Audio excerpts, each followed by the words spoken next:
like to call to order the City of Bothell Planning Commission. Tonight is Wednesday, November 28th, 2018 at 6 p.m. All commissioners are present. And now is the time for non-agenda public comment. So essentially, this is for topics not on tonight's agenda. There'll be a time for people to speak to the items on the agenda later in the evening. With that, if anyone wants to speak to items not on the agenda tonight, please come forward and state your name for the record, your address, and if you could, please hold your comments to 3 minutes. Okay, I'm not, oh, we have one more. The question is if we're wondering if we have more agendas. I'm not sure. I apologize. I did print some extras, but obviously not enough, so I'm going to have to ask folks to share. Thank you. Yeah, thanks for the question. So I don't see any non-agenda public comments. So with that, we'll go forward and approve the minutes from October 17th, 2018 and October 24th, 2018. And maybe just have the commissioners look at me when they've had a chance to review them already, so we can just provide a motion to pass those.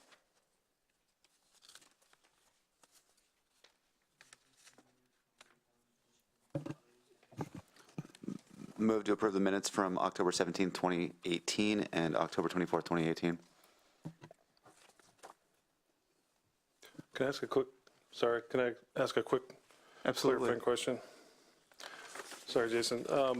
Hey, Dave. On the minutes for October 17th, right before the public hearing, I guess the lowest box there says that Hampton moved to recommend City Council adopt code amendments creating grading permit administrative regulations. I recall some conversation and discussion where we talked about recommending some different slopes. Is that supposed to be captured in this, or is this, does this mean we basically move to accept it as was? I think we could make that change to reflect the Planning Commission recommendation. Okay. That's a good Other point. commissioners are okay with that, and you recall the same conversation, that's what I'd recommend. So would you come back to us with this then? Or do you want to? I would just, the change was to recommend 2.5 to 1 instead of 3 to 1 for the slope. I think we can just add that to this motion and Okay. And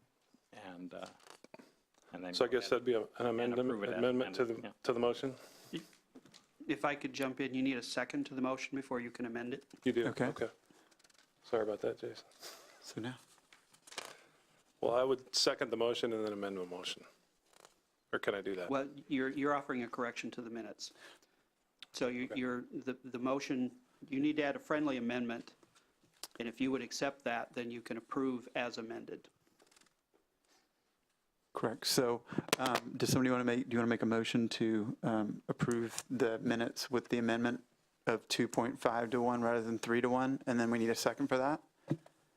Is that Unless right? you offer it as a friendly amendment. So you could, I would offer that as a friendly amendment. I would accept that. okay. And you've made the second, so then it's accepted by both Okay. the motion makers. Great. So when we vote to approve the minutes, we don't have to, okay, as amended, got it. Do we, so that's just to the amendment, or is that to the whole motion? Okay, so all those in favor of approving minutes from October 17th and October 24th as amended, say aye. Aye. Aye. Okay, the minutes stand approved as amended. There's no new business this evening. And with that, we will go ahead and continue the public hearing on the downtown plan and code amendments. Will be led tonight with a brief presentation by Dave Boyd, the senior planner with the city of Bothell. We're also joined tonight by Arthur Sullivan with a Regional Coalition for Housing, or ARCH, and Michael Catterman, the Community and Economic Development Director for the city of Bothell. Thanks for joining us tonight. Thank you.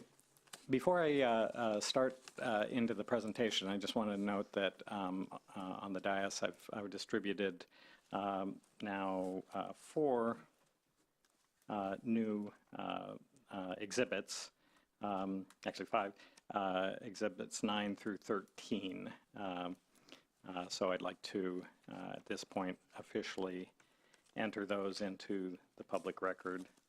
Exhibit 9, a letter from Ann Agard. Exhibit 10, a letter from Artie Seibert.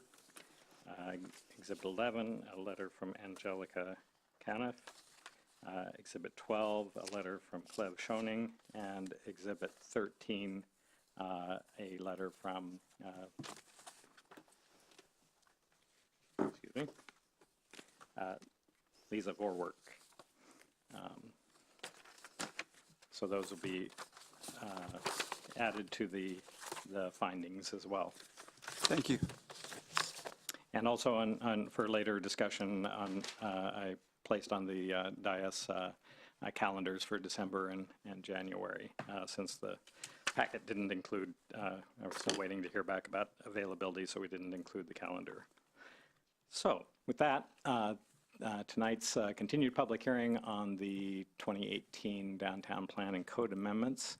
I'm going to go through a presentation that's kind of recap where we've been to date, and also add some new analysis and including some staff responses to the some of the comments that we've received to date.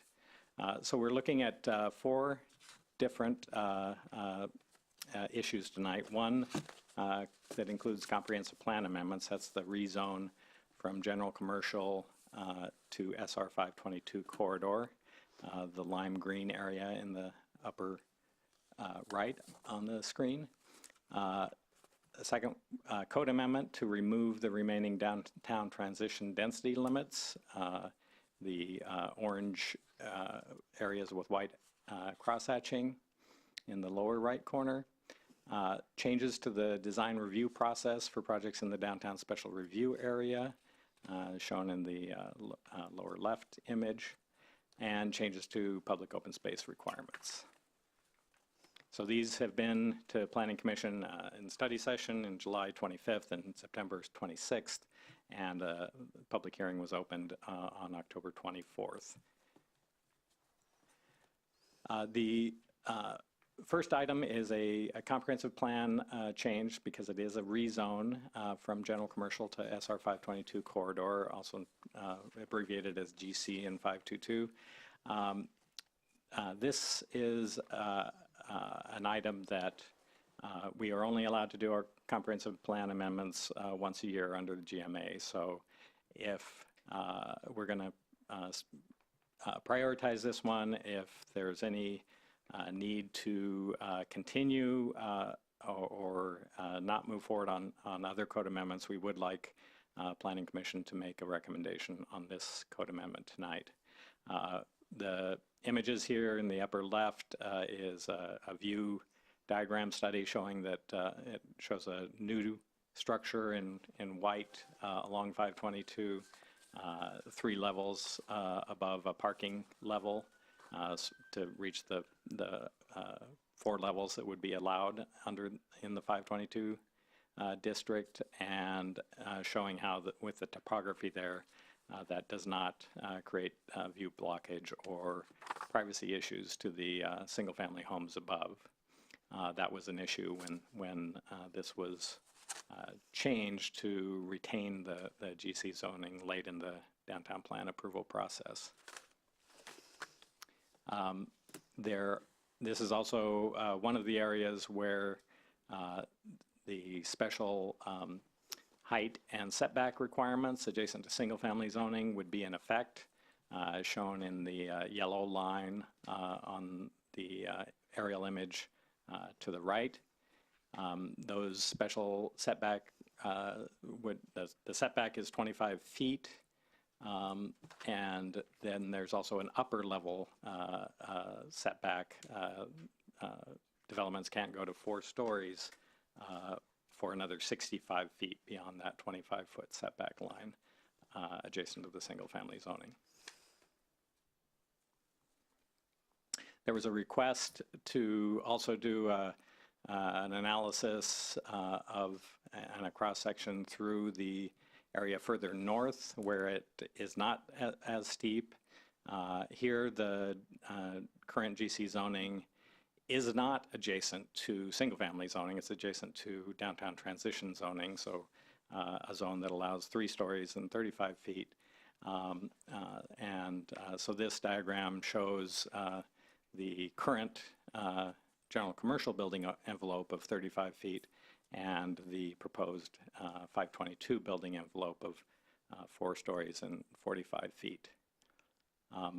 In addition to this, there could be architectural elements like elevators that could project up to 15 feet above that, but they're fairly limited in area. Staff, so some of the comments that we've received from, at least from 2 commenters about this, from folks that support the rezone, requested that various measures be taken to protect the upland uses from view blockage, either with upper level setbacks or some other view corridor recommendations. That would set a precedent that doesn't really exist elsewhere in the code. The only place that we do have the upper level setbacks is up adjacent to single family zoning, and I think that's with good reason. The only place in the city that we have any regulations regarding protecting views is for development within the shoreline jurisdiction. So as a general policy, we do not protect views through zoning rules other than that special case. So for those reasons, we don't recommend any additional requirements here. This is the same kind of transition you'd have from 4 stories to in either the SR 522 corridor districts in other parts of the city or the general downtown corridor district to adjacent downtown transition zoning. This, as I said, this includes a comprehensive plan amendment. It's fairly minor, changing the map here in the community vision section of the downtown plan and regulations, removing the reference to the general commercial area, and then changing the other maps within that community vision section to be consistent with that, and removing the general commercial as a land use classification. So Dave, can I ask a quick question Sure. then? Clarification. So with the letter Exhibit 12, Attachment 1 from Mr. Schoening, you're recommending against adding any additional requirements on the north end of this Yes. to block the properties, 3 part, okay. Thank you. So these are the comprehensive plan amendments that are fairly straightforward. And then we've discussed the fact that this general commercial zone currently does include a self-storage warehouse business that has permits in for an expansion. The downtown plan doesn't have a category even for warehouse type uses. So we wanted to make it clear or ask Planning Commission to clarify whether those types of uses should be allowed. The existing use will be allowed to continue as a legal non-conforming use. They'll be allowed to expand if they follow through with their current building permits, which are vested to the current regulations. But adding this note would clarify that for future, and the direction from Planning Commission was that they didn't want this major entrance to the downtown corridor to wind up being lined with self-storage warehouses. There are numerous other zones within the city that do allow such uses. There was a question raised at the October 24th public hearing about the capacity for additional traffic on Hall Road. And I said I would consult with our Public Works folks. And there is an acknowledgement that Hall Road is substandard, but the general traffic impacts for the DT district, downtown transition district, without a capacity limit, a density limit, were analyzed in the downtown planned action EIS. And so in a general way, in terms of the corridor impacts, and then any additional more specific analysis is deferred to individual project review. So there are two developable parcels that front on Hall Road. Two developed apartment complexes already have entrances off of Hall Road. The two remaining parcels would be required, if they developed with or without this code amendment, to make right-of-way dedications and improvements as per our development standards. So that would just be part of the regular development review process.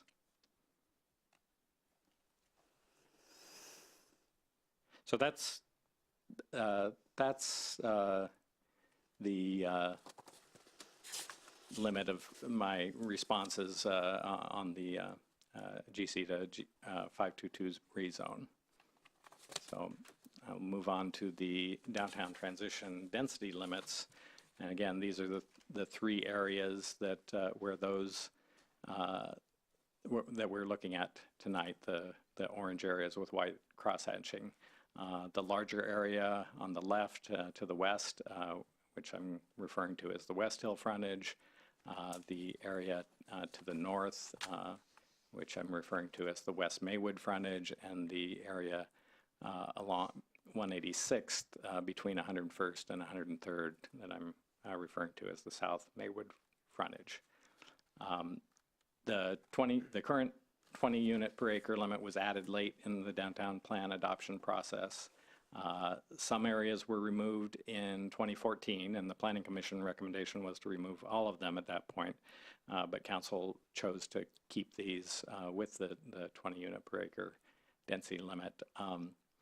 The special height limits and setbacks adjacent to single-family zones remain for the West Hill frontage, but the other two frontages are not adjacent to single-family zones. And I want to emphasize that the height limits in this area remain at 3 floors and 35 feet. We're not raising the height limit. We're not creating a situation where 4 or 5 story development could be built. We're simply removing that density limit. The building envelope remains the same. It just provides some additional flexibility and potentially some additional density for developers. And with both of the comp plan amendment, the rezone, and this code amendment, the real impetus came out of our housing strategy, and we saw these as opportunities within the downtown sub-area where we could add some capacity and concurrently add a requirement for affordable housing. So that's really the impetus behind relooking at this and for the rezone. I'd also like to, some of the comments have raised the possibility of city condemnation of properties in these areas. That just is not anything that is being considered or could be considered. The city doesn't condemn properties for redevelopment. The condemnation power is used very rarely and almost entirely where public rights of way are needed to be expanded. There may be some situations like I spoke of on Hall Road where there would be a right-of-way dedication requirement, but not a condemnation process.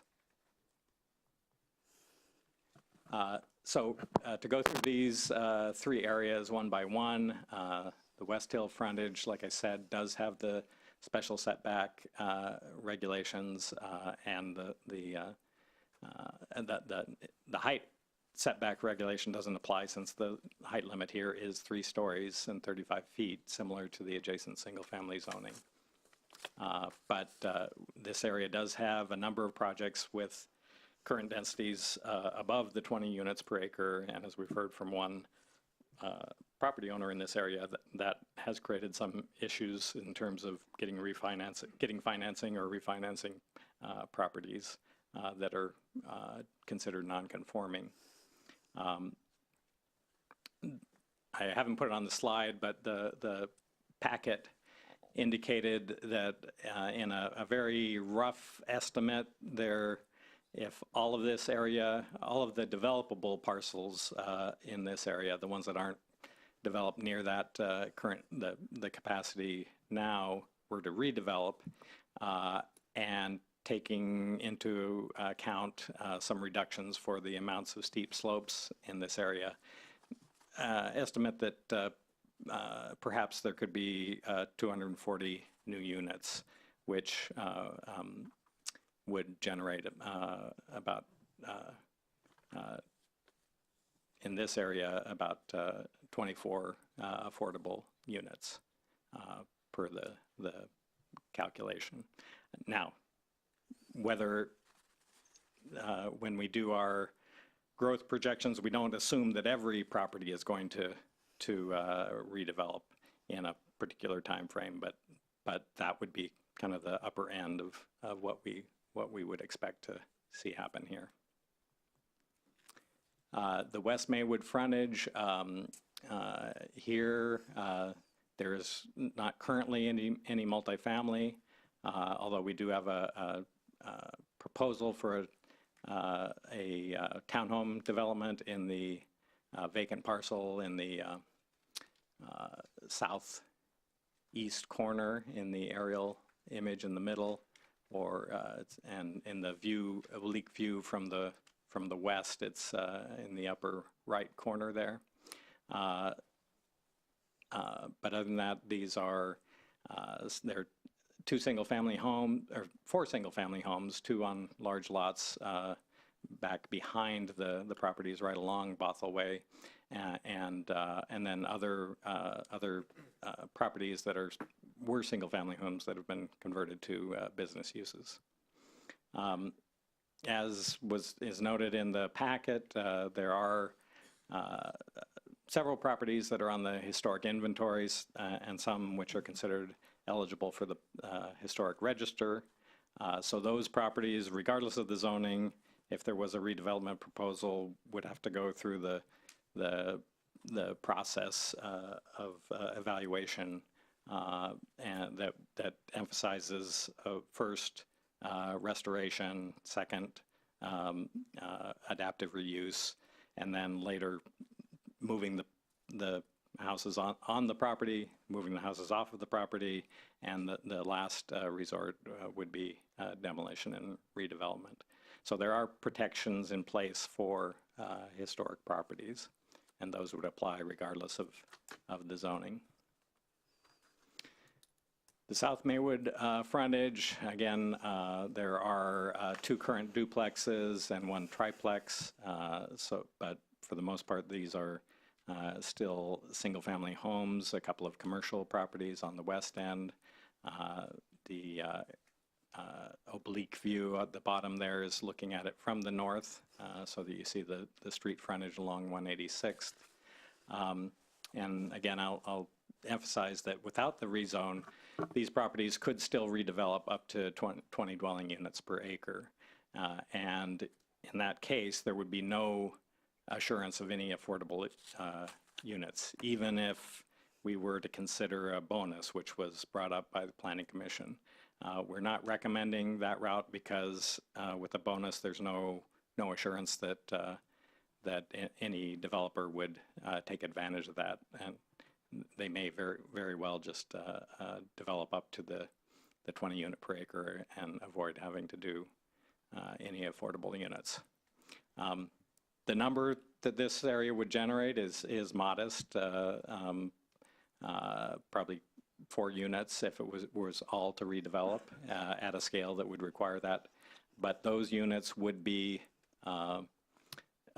affordable at a rate that is lower than typical market rate rents, even in older housing now, and we'll get into that a little bit later when we got a couple of slides on the affordability issues. There's also has been testimony about property values going up and assessed values and taxes going up. I did go back and analyze this block and compared it to the block along 185th, on the north side of 185th, between 102nd and 103rd and 104th, where the density limit was raised. And the values, looking at the assessed values from 2013, before we removed the density limit on those areas to 2018, were pretty comparable. In this block, where the density limit wasn't raised, the values increased from 2.5% to 15% on an annual basis between 2013 and 15, whereas in the one where the density limits were raised, it was between 3.6 and 8.8%. Now, there are a lot of other factors that go into how properties are assessed, but on average, that's what an analysis of those 2 blocks showed. So zoning for affordable housing, what we've done in coming up with these recommendations is that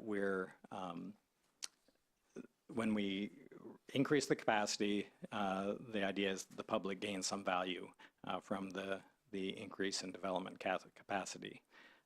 The value of the new development capacity is determined by how much additional capacity there is, and then calculating a land value per dwelling unit or per gross square foot.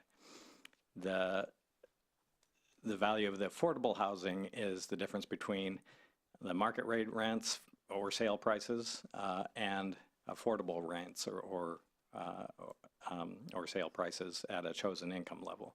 So in the residential areas, we've defined that as a number of affordable units as a percentage of the total affordable units in the project.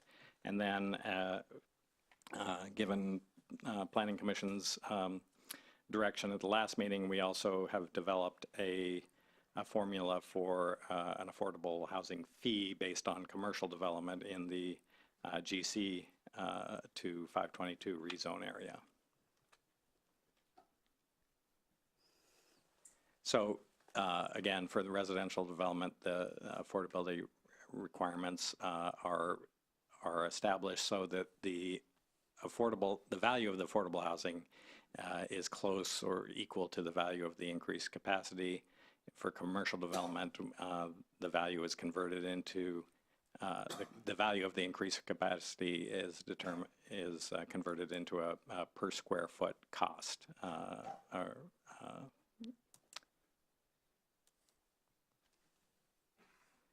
And then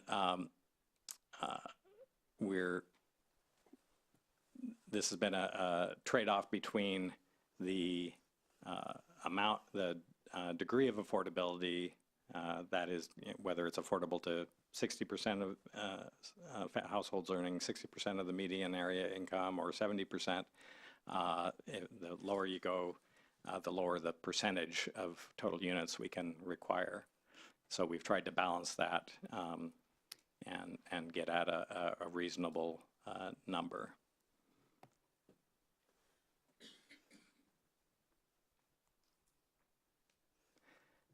Moving on to the other 2 code amendments in the historic resources section. We had previously talked about a change that would move up the the requirement for landmark board review to happen prior to application for building permits. Currently, it's prior to issuance of building permits. We generally try to push that up and get it to happen as soon after a pre-app as possible, but the code doesn't require that. So this would put that in the code. And then another minor change, this section of the code is referred to as Historic Resources Guidelines, but it does include a mix of requirements and guidelines. So in the downtown plan, we generally refer to regulations covering both requirements and guidelines. So we're suggesting making that change to the title of this chapter. We're recommending deferring other code amendments that were discussed here that look into uses for Main Street pedestrian-oriented retail requirements, and looking to and perhaps strengthening the historic resources regulations. But we want to do that in coordination with a historic district grant that our historic preservation consultant received and is going to be working with the Landmarks Board to implement. So that'll be happening hopefully in the early part of 2019. And then the fourth item are public open space regulations. Again, we're proposing some initial amendments for consideration now, and with potential additional amendments deferred, again, hopefully for early 2019. So the amendments we are suggesting have to do with clarifying that the fee in lieu of public open space does not replace the citywide public open parks and public open space park and open space fee impact fees. That it's a separate item and it can't be used to credit against that, and improvements that are done also can't be credited against that. Improvements beyond the requirements. So with that, I'd open it up for questions and comments of staff. Already did the introduction of the new exhibits. Arthur is here specifically to address questions about the affordability requirements. And then before you get into deliberations, but after you've asked any clarification questions, then it'd be appropriate to open it up for public testimony. Thank you. Okay, thanks, Dave. Does anybody have any questions for the presentation that we just got from Dave?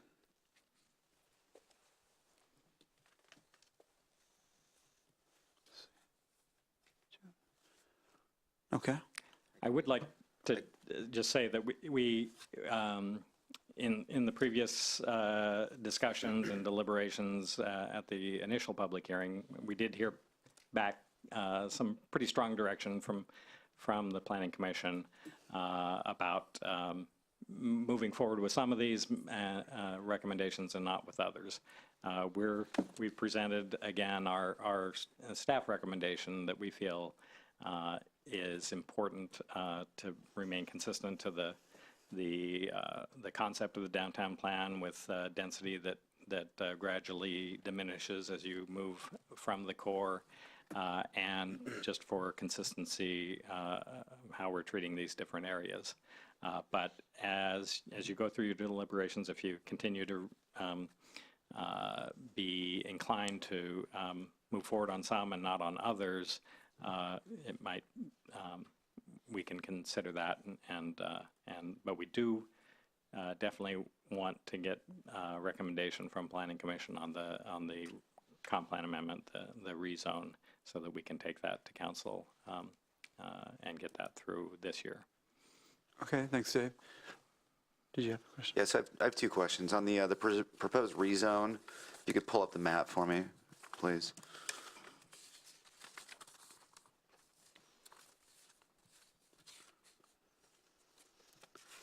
I guess this is the best. Right, so with respect to the storage question, and only because this was brought up by somebody else, a non-conforming use, if we allow those storage units to stay, which of course we will, but don't allow new storage or warehouse units in that zone, would that now be a non-conforming use? And if so, if that presents problems for the property owner, since it's at the very end of that, would we be wise to leave it out?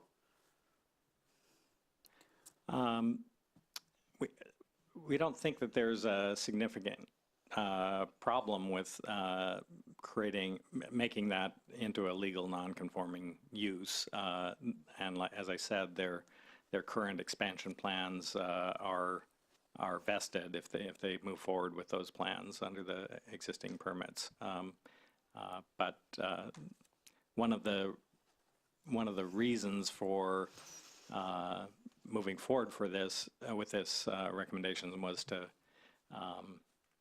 to move away from this situation where we have a non-downtown specific zone within the downtown sub-area. So that could be considered, but I don't think that would be the staff's recommendation.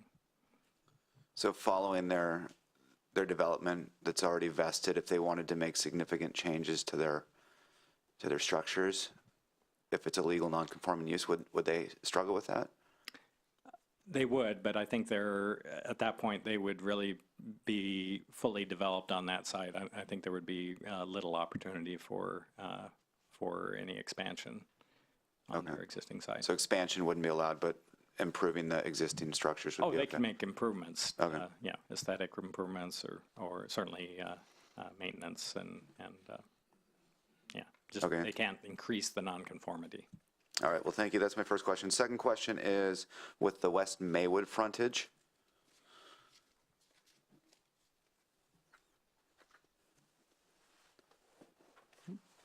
Perfect, thank you. So a good portion of this is adjacent to Bothell Way, but there's a little trapezoid in the back that's not. Is there a reason why this extends? Is because it's up against the 4,000 and the 2,800, which is not downtown?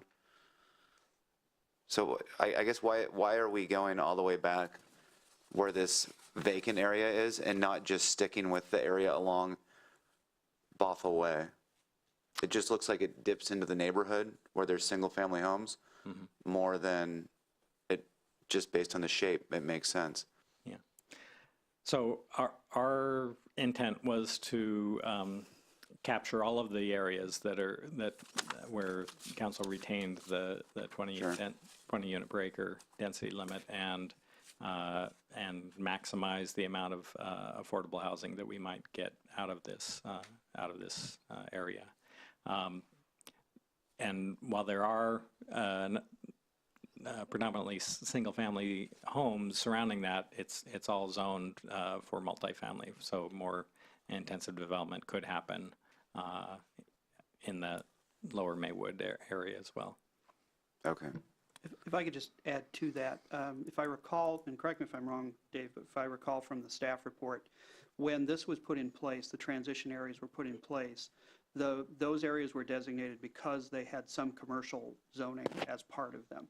So this really reflects, I think, what was historically to the degree that they're comparable that was allowed at that time. Okay. So that's why the boundaries are where they are.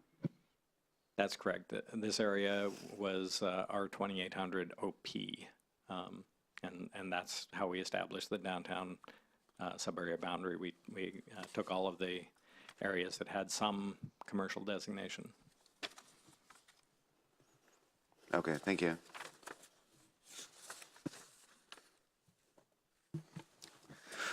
Question about the fee.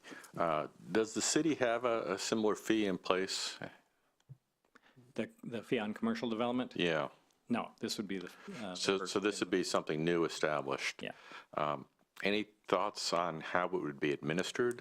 and the types of revenues? I mean, I'm a little concerned if the amount of money is so small, the administrative effort in collecting it and maintaining it would exceed the value of having it. I'll let Arthur. So that's part of the logic of exactly why Arch, the cities in East King County created Arch, is we have been helping cities utilize resources for affordable housing for the last 25 plus years. Some of the cities put up $400,000 or $500,000 a year, and some put up $5,000 a year. But because it's all, we use same staffing to help administer all that, and we have a bookkeeping system for all the cities that they share into. We have a system that can accommodate small amounts or large amounts, but the cities still control the use of their dollars. Okay, so if this fee were collected within the city of Bothell, it would be administered by Arch, but spent within the city of Bothell for the benefit of... It would be the direction, Arch never directs, Arch makes recommendations as requested on use of resources for cities. Cities can layer on whatever layers they want to put on dollars. Most of the dollars the cities have been putting up historically, they are pretty loose about it, but it always still has to come back to the city council to say how to spend it. Now, within lieu fees like this, some cities have expressed interest in trying to keep those dollars in their city or in the neighborhood.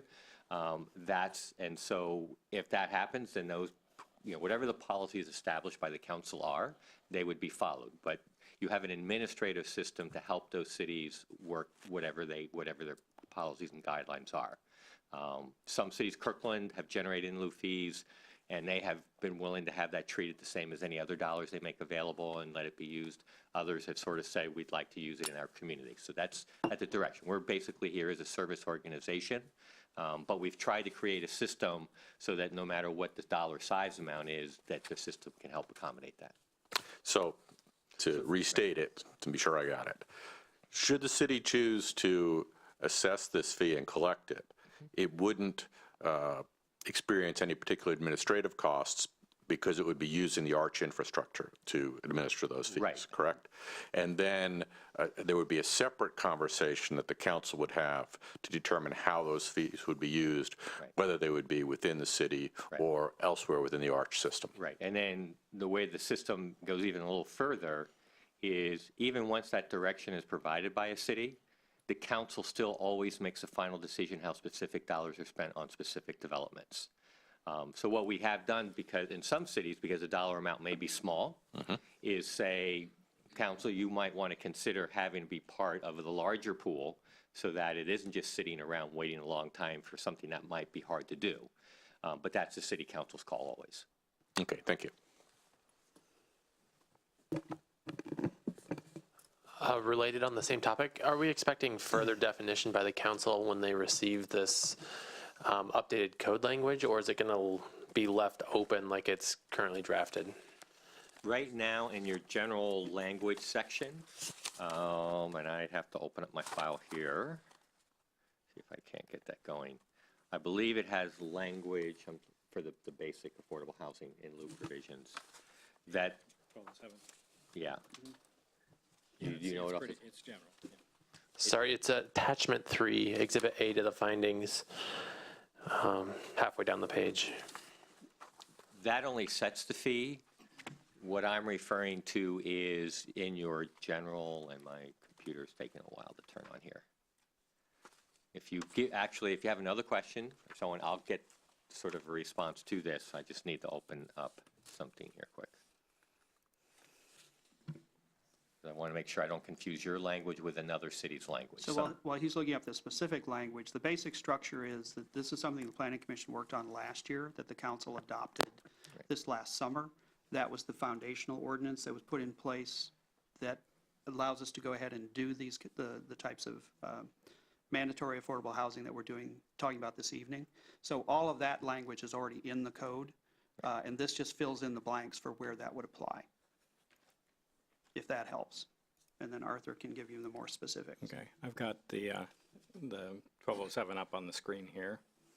So the language that's in that base zoning, that again, like Michael pointed out, that was done last year, it says that the priority is to use the funds in the neighborhood where they are generated, But it says, however, the city may authorize the use of these funds for projects in other sub-areas of the city or within another jurisdiction with close proximity to commercial uses, transit services, and/or employment opportunities. So that's the guidance that would be guiding any funds generated from any type of in lieu fees in the city.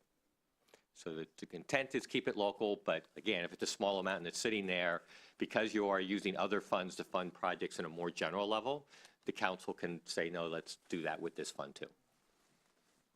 And so Did we council answer your reviewed these question? provisions. Okay, good questions. Let's see. Roger, yeah. Okay. With that, I don't have any particular questions, specific ones right now. So I guess with that, we can go ahead and ask for people to, thank you, Dave. I believe this is the appropriate time to ask people to come to speak to the issues at hand tonight. And I do have a list of people, so I'll be calling people by name, and also be calling out the person who's right after that person, just so you have a time to prepare. And then you can, if you're not going to come to speak, you can just, kind of raise your hand at me and just say that, you're not here to speak tonight, but you just wanted to put your name on the record. So with that, and when you come up to the microphone, please do speak into the mic, state your name and your address, and please hold your comments to 3 minutes.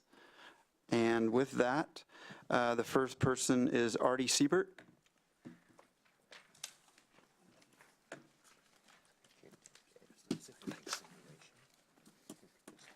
Good evening. Thank you for your time. Mr. Boyd, thank you for your presentation. It did address a number of my concerns.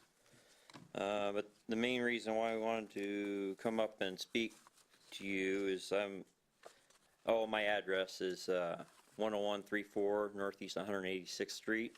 So I'm directly across the street from the South Maywood frontage in between 103rd and 101st. And my concerns are long-term concerns about the increase in density.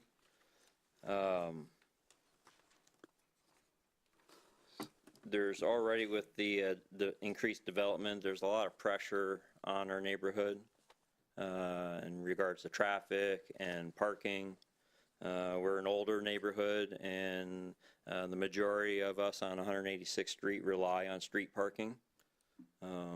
Our own parking on our properties are not enough.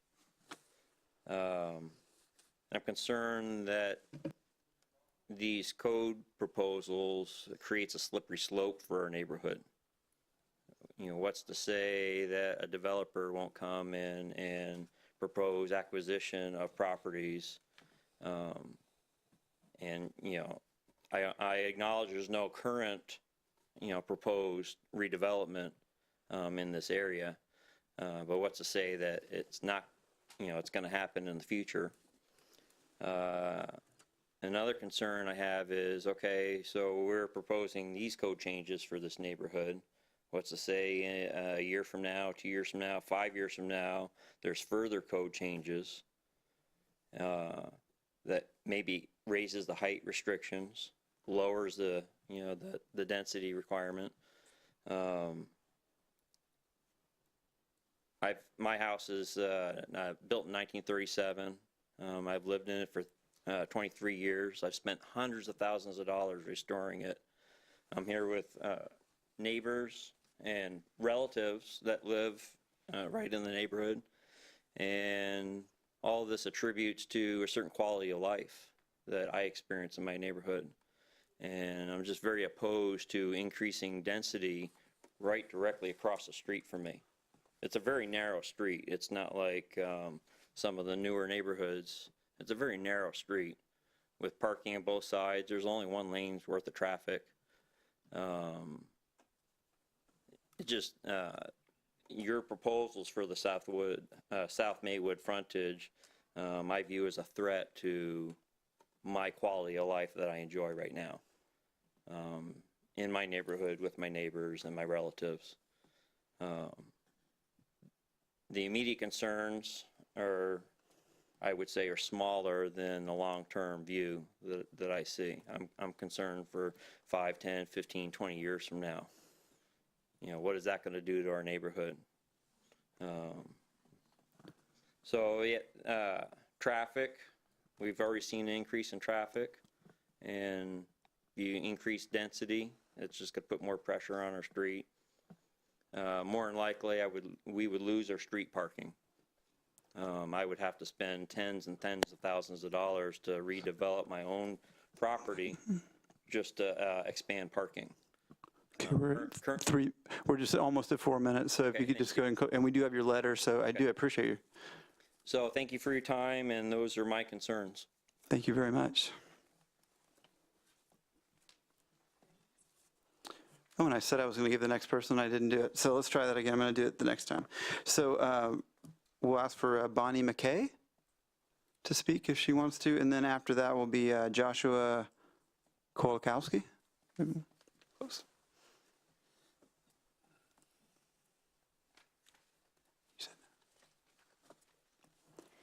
Hi, I live across the street from Artie, and on the other half of the duplex with my mother. I don't really have anything to add to what Artie said, because I also feel the pressure. My mom feels the pressure. She gets letters every day asking if she'll sell her property, and it's not comforting to think that you're on the edge of losing. I mean, I hope it's okay, Mom, but she's 88 years old and she thinks she has to find somewhere else to live, and that's really a scary thought at her age. But my question about this whole meeting that is way over my head, a lot of the talk, I keep hearing affordable housing. So you need to increase our density on our road so that you can create more affordable housing. I haven't seen any affordable housing in Bothell since all this development happened. I can't afford to rent in any of those places. My mother wouldn't be able to. If we are forced out of our homes, which you say you're not going to do, I understand, but like he was saying, you know, 20 years from now, we can't pass property down to our kids anymore without the threat. You know, it's just, it's very kind of frightening and unsettling. And I feel like we've already lost our hometown feeling with everything so huge. And you know, we used to be able to walk down to Popkini and watch a game. Now we have to stay home and protect our little parking spot. So if we want to go to the store, which we can't park at QFC because there's all the, you know, traffic, it's just crazy. It's really, really crazy. I don't know if you guys live in town, but it's difficult. Thank you. Thank you. And Joshua, you not speak tonight. Lucy Antonio. And then after that, we have Kobi Zeppelin. Good evening. Thank you for letting us come and talk to you. I would like to begin by saying that 186th Street is just not a street. We are a neighborhood and a community. We look out for each other and we help when there is help needed. We celebrate the 4th of July as friends and neighbors. Our street has young families, several North Shore teachers, Maywood Hills, Woodinville High School teachers live in that neighborhood. Our street has young families, several children, grandchildren, and seniors we're all together as a neighborhood. We welcome new neighbors when they come. None of our homes are historic, but several of them are reaching the 100-year mark. We take good care of them, and they are affordable to us. And many of us have lived in these homes for many years and have developed them and tried to really keep them nice. We are now surrounded by 4- and 5-story buildings that cut off our sunlight in the day and shine lights on us all night long. This is light pollution. Additionally, there has been a large increase of noise pollution from all the building around us, and cars race up and down 186th, and many of us have young children or grandchildren who live in the neighborhood. I want to ask, when is enough enough? I ask you city planners to take a careful look around our city and think about what kind of community you want Bothell to be. please leave the downtown Maywood transition zoning as is. My neighbors and I have formed a little group, and it's called Save Our Neighborhood, and we are working together to hopefully leave Maywood as it is, the downtown Maywood area. Thank you very much. Thank you. Cody? And then after Cody, we have, is it Jim Hanson? Kobi Zeppelin, live on 186th Street here in Bothell. There was a lot of mention of increasing density, but I didn't hear much mention about increasing options for mobility, walkability, bikeability, public transportation, and I was wondering if our panel could speak to that. Thank you. Okay, great. Did you want to, so is that just basically your comments? You just want to have them speak to that? Okay. So would we speak to that now, or Dave, do you want to address that, or? I'll just say that that's one of the main tenets of the downtown plan is to make downtown Bothell more walkable, easier to get around on foot. We've increased the standards for new sidewalk width. We have made additional connections and signals, so there are controlled crossings across both Bothell Way and SR 522. So that is a key part of the downtown plan. Plus, land uses that support where you can walk to do your shopping and many of your errands, and don't need to use your car for any sort of outing. So that is a key part of the downtown plan. Okay, thank you, Dave. Thanks, Kobe. It's Jim Hanson. And then after Jim, we have Bonnie Hamilton. Oh, wait, go ahead. I'm sorry, I must have signed my sheet by mistake. I thought it was a general attendance. Oh, great. That was great. Thanks for joining us.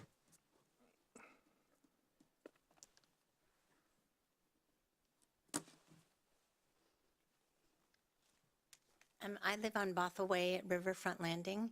Our community is concerned about the development, the amount of traffic, our difficulty getting out onto Bothell Way.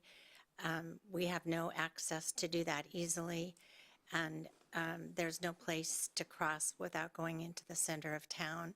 I'm also very concerned historically about this community that I've been a part of for so many years, and it's changed so rapidly that it's almost impossible for little small neighborhoods that existed here forever to continue in the format that they've been living.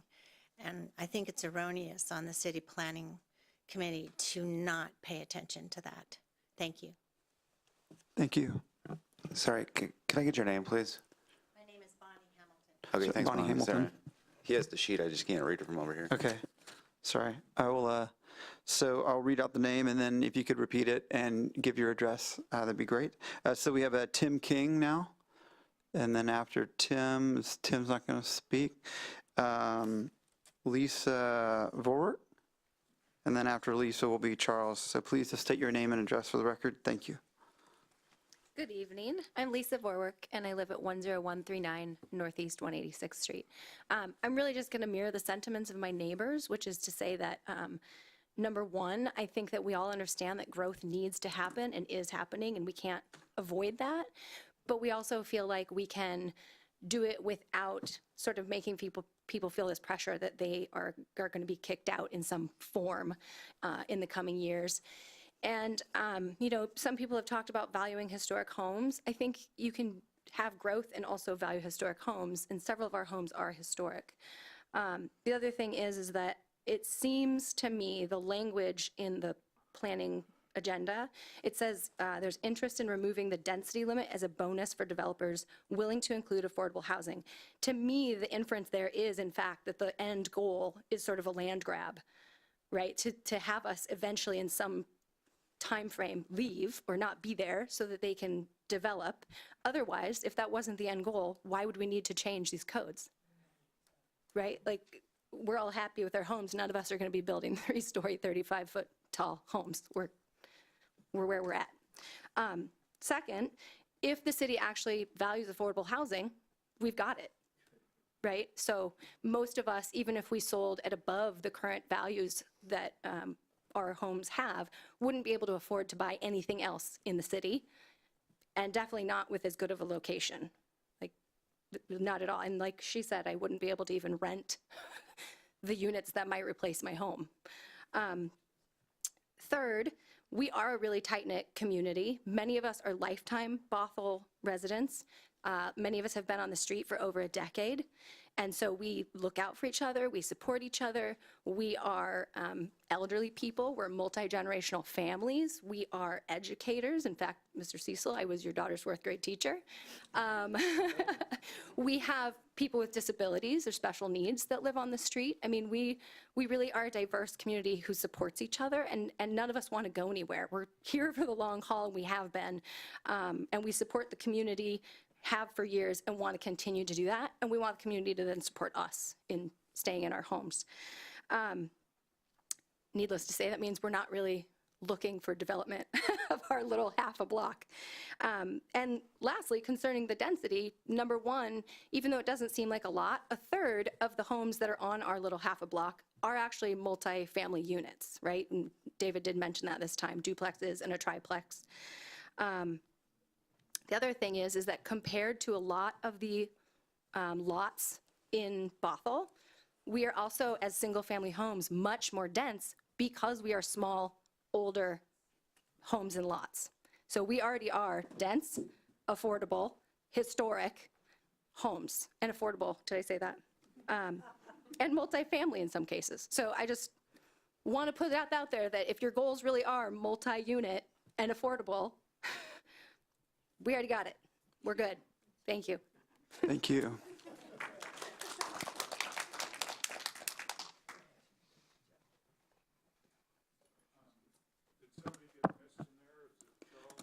Sorry, yeah, Charles Malmgren. Okay, and then after that will be Tim Dunnigan. So please state your name for the record, please, and your address. Hi, Charles Malmgren, 19820 102nd Avenue Northeast, and I've been there for 40 years. I listened to staff and read the documents, and what I saw here was basically three reasons to upzone the area. One, which was very plainly put out, is so that certain property owners can be compliant when they refinance their property. The second one was that there is a townhome project that's being planned for this area, which is another reason that staff put for upzoning this beyond. And the third one was again, the possibility of affordable housing. Not the certainty, but the possibility of affordable housing. Now, again, I mentioned that I've lived in town for 40 years. The traffic that has been generated by the downtown development has been a big impact on our quality of life. The 527 is no longer being used, and 100th is being used. Our street is now a cut-through because the existing arterials do not support the traffic. People won't drive on them, so people are using cut-through paths. So this is, again, a quality of life issue. Staff has relied on what I consider to be an ancient EIS that was done and stated that all these things have been passed. They went through the EIS and it's all good. Well, I'm saying it's not all good, and I may be wrong, but I was hoping that you guys are here to represent the citizens of Bothell, not Toll Brothers, not developers, not absentee property owners, that you're here for us. And for that, I thank you. Oh, and Mr. McGrath, real quick, thank you. And this was, you were addressing mostly the South Maywood area, was that, or which? I'm sorry, which All one? of it's going to impact me. All of, We've got okay. to be able to get up and down the 522. Okay, thank you. When Yeah. upzone that, you're going to have the 522 closed off as well. Okay. Okay. Thank you very much. You bet. Tim Dunnigan, and then after that will be James Caniff. So please state your name and address, please. Tim Dunnigan, 10111 Northeast 186th Street. I heard you say that there'll be no eminent domain, no demolishing of houses, and I appreciate that. But I have a question about that, and here's why. I bought my house 37 years ago, and my intent was to tear it down and build a new one. And it's been my lifelong goal, and it was going to be for my retirement. But now with this new setback, with the new vision for Bothell, this transition zone setbacks, now my side yard setbacks are from 5 feet to now 10 feet, which doesn't sound like much, but I have a 40-foot wide lot. So that's a 20-foot wide house. Then my garage has to be pushed back from the face of my house. So I don't have a retirement plan. So I'm going to keep this little house, but now I have no confidence this is going to be my retirement income as a rental. And I understand you say there's not going to be a change and there's going to be no eminent domain, but I'm real uncomfortable. I don't feel that's going to happen. I don't feel that's going to be the case. I don't have any faith and confidence in that. Thank you. Thank you. This is James Caniff, and then after that, Pat Pierce. Please state your name and address for record. James Caniff. I live at 10201 Northeast 186. Dave, can you bring up the South Maywood frontage for me?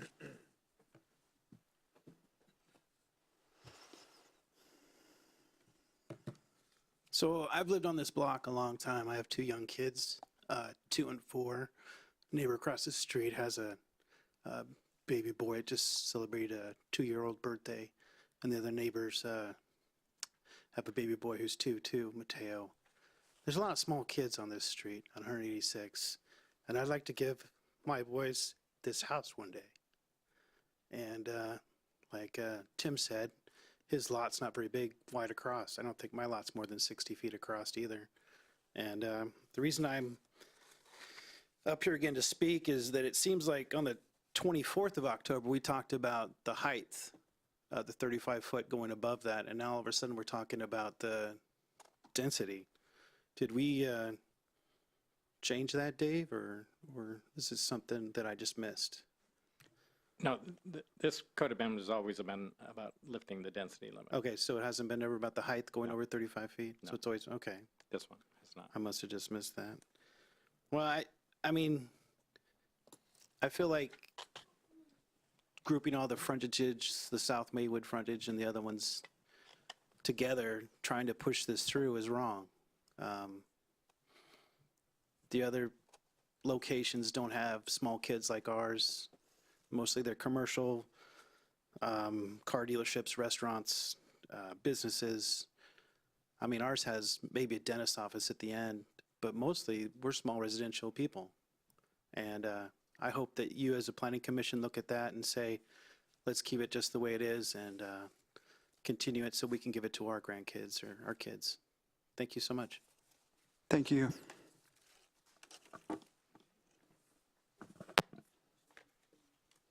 And then we have Pat Pierce. Okay. And after Pat Pierce will be Mary P. Farley.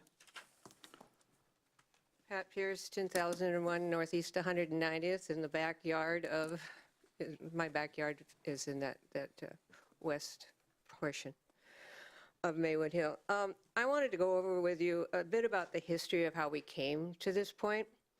When the downtown plan was going into place, they wanted to build a wedding cake and kind of ease into the neighborhoods.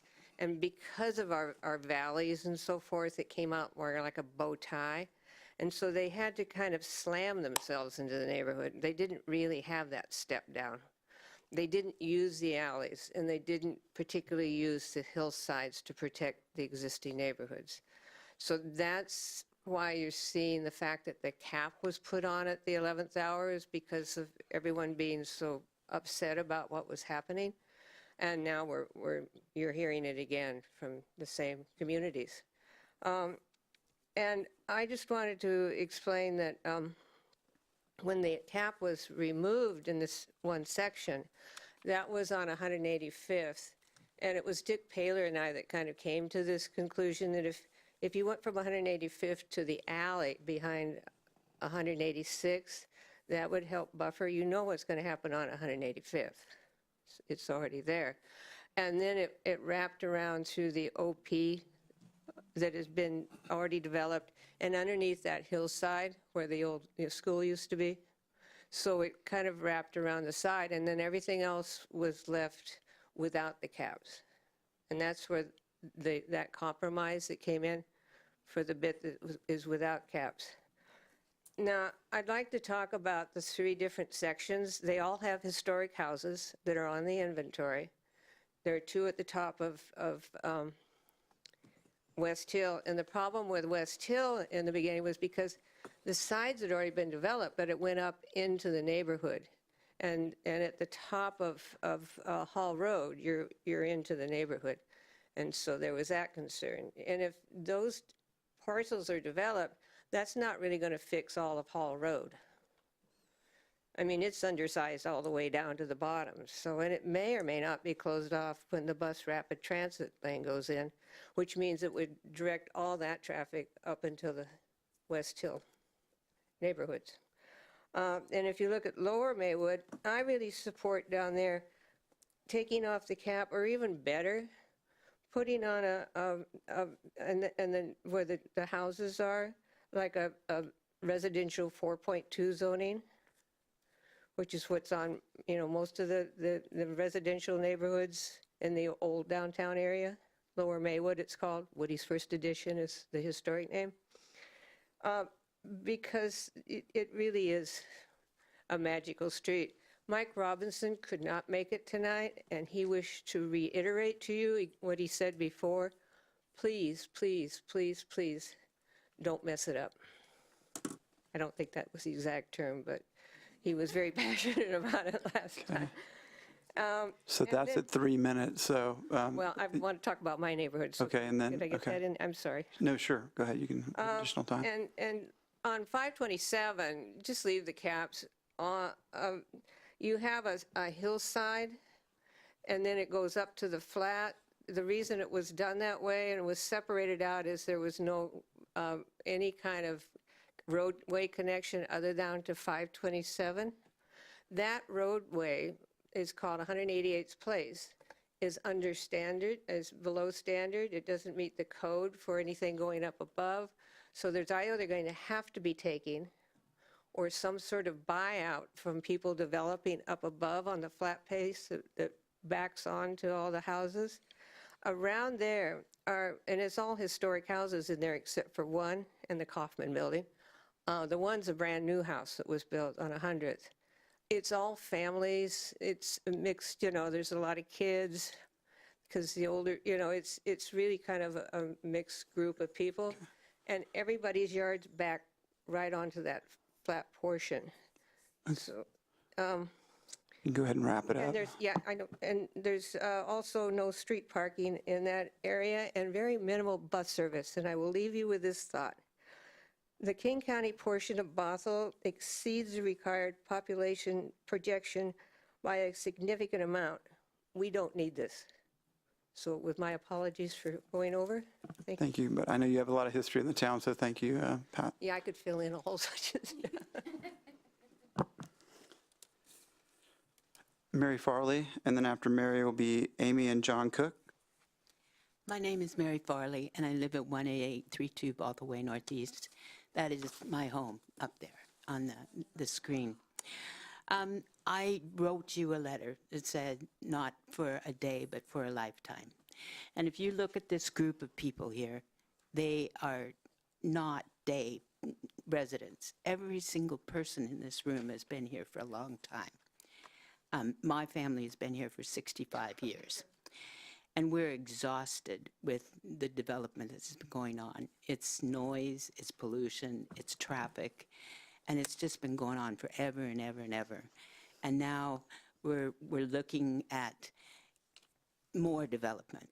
We're going to have development going up 188th this summer to make a bike lane and a sidewalk. And I really appreciate that. I walked up and down that hill for years going to high school, and it needs to be something that protects citizens going up and down there. But again, it's noise, it's traffic.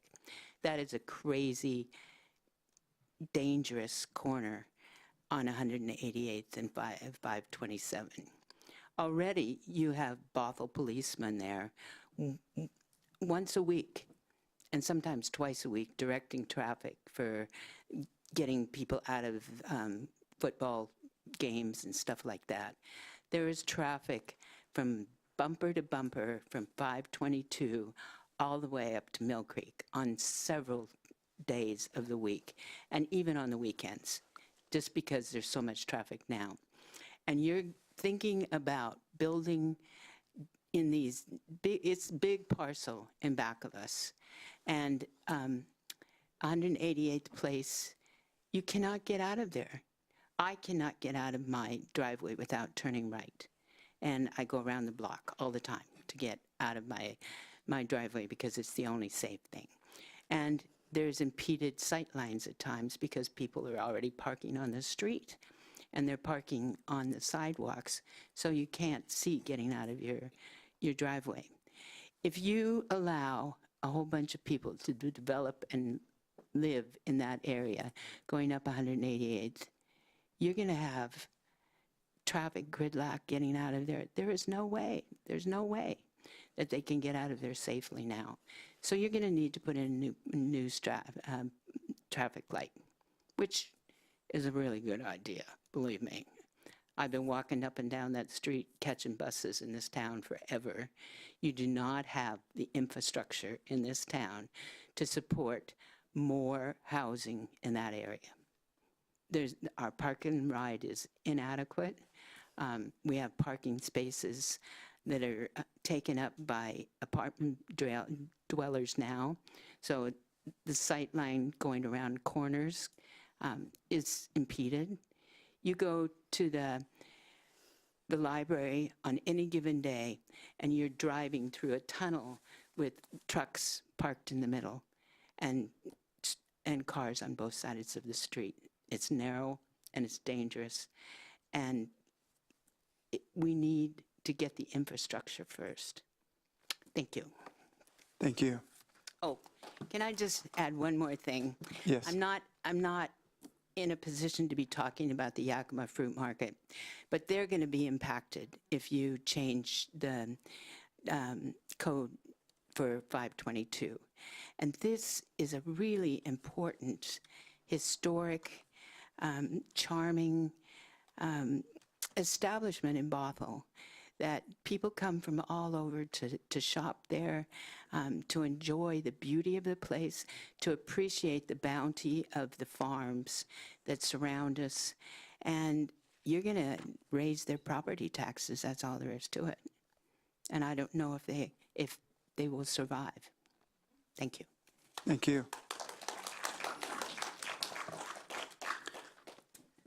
Hi, Amy Cook, 18915 101st Avenue Northeast. I'm going to speak to specifically the West Maywood frontage. There's several issues, and I think I just kind of want to ditto pretty much what everybody has had to say tonight about quality of life just being compromised by having 27 units potentially go up in virtually right in my backyard.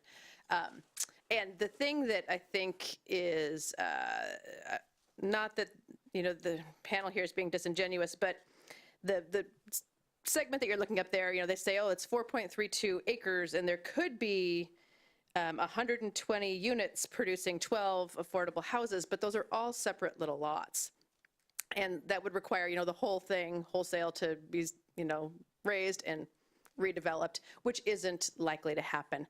The one that does have the proposed development is that lower right-hand corner, which is 19,000 square feet. And so I don't know what that would get. Would that even get a half a unit of an affordable housing? Because based on the math that they have in here, it looks like about, maybe one unit per, well, they have 120 and 12 affordable if they did that. So that was the math that I was doing. So I don't even know if you could fit, one unit in those areas. And if I could, in an ideal world, I'd like to see that trapezoid that I think Jason was mentioning, kind of in that back corner, just take it down to closer to Bothell Everett Highway there, because of the houses that kind of surround that whole area, I think at least 8 of them are single-family homes. While they are zoned multifamily at this point, most of them are single-family homes with children and, you know, retired people with young families. So it just is, I know that that 20 number is kind of stuck there, but it just doesn't seem necessary to increase the density in any way, shape, or form, at the hope of maybe a half a unit of affordable housing or 1 unit of affordable housing that might go in a potentially developed area there. And most of those houses have, you know, nice backyards, and it's quiet. And when you increase the density and allow that much building, all that goes away, just like everyone else has been mentioning. So, so I guess that's about it. Thank you. I don't think I have anything else. Thanks. Thank you. So, oh, sorry, I didn't ask the next name. So the next name is LaDon Brayburn. And then after that will be Andrew Lowe. Pardon me. Thank you for giving me the opportunity to speak with you. My name is LaDon Bradburn. I live in the West Maywood frontage. My house is the one that's between the 2 businesses. I've lived or had this house since 1965, 53 years. People move to Bothell for a reason. It's disappearing America. They come here for the very reason that everybody here has spoken about tonight. It's a lovely town. It's something that's going away. It could end up looking like Kirkland or other places that used to have cottage homes and beautiful lakeside developments. And is now, I wouldn't give you 50 cents for it. The traffic in this town is abominable. I live on Bothell Way Northeast, across the street from Bothell Furniture Store. People are, every time there's an event at Popkini Field, and I have loved living across the street from Popkini Field for many years. I was a drummer. I taught percussion in college. It gives me joy to listen how the drum line starts out at the beginning of the season of football and how they end up at the end. They improve greatly. I had some people come to my door that I've become friends with. And the band started up and the noise started up and they said, "My God, does this go on all the time?" And I said, "Oh, about 3 nights a week. Isn't it awesome?" And they said, "Are you kidding?" I said, "No. I love this. This is part of this town." I remember when Popkini had nothing but wood seats. I ran that track every morning, 2 miles around the track, and then I played tennis. Tennis courts are gone now. We utilized every bit of that. I can't say that I'm unhappy with the development that's happened on the old school property. I think what they've done, and McMinimans has come in, I think it's wonderful what they've done. I love the fact that we fought to keep the school because it's a beautiful building. It's part of Bothell. So many people went to high school there. They tore down the rest of it, but what they did with what was left is really something that we enjoy. And I think they've done an amazing job. I think the police station is a gorgeous building.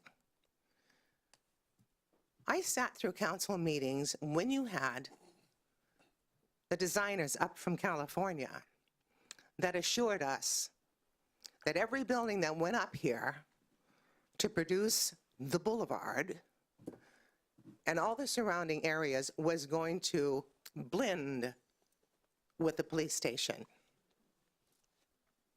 I'm not an architectural genius, but I got to tell you something. It ain't happening. Now, I know I'm nearing my time.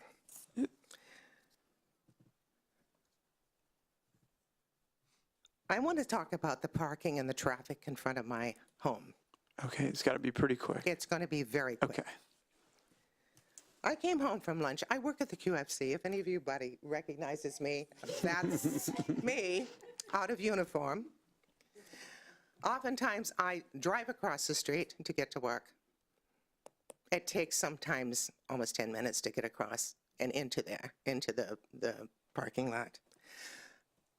When I want to come downtown, or actually to get to the gas station across the street, I have to turn right out of my driveway, go up to 190th, take another right, go to 101st, take another right, come down 101st, and snake my way through Bothell, and come back up and hope to God I can make a left so I can go to the gas station. Or I think, well, you idiot, go through the QFC parking lot. Okay, I'm sorry, you're a couple minutes over your But time. I want to tell you something. Every time there's an event, somebody is parking on my sidewalk and my lawn. I don't begrudge anybody coming out for events. I think it's really important. I call the police every time they're parked on my sidewalk and on my lawn. It's getting to the point now, there is a pause at the other end of the thing like, oh God, it's her again. Because it is me again, and it will be. When did it become legal to park on sidewalks in Bothell? Okay. I have young mothers with infants and strollers by my house all the time.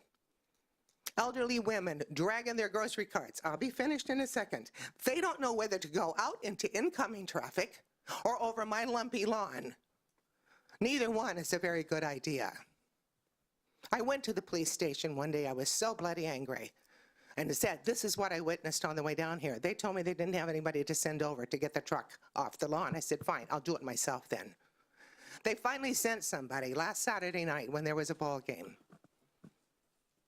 And I was so thrilled to see a policeman come up, park behind the truck.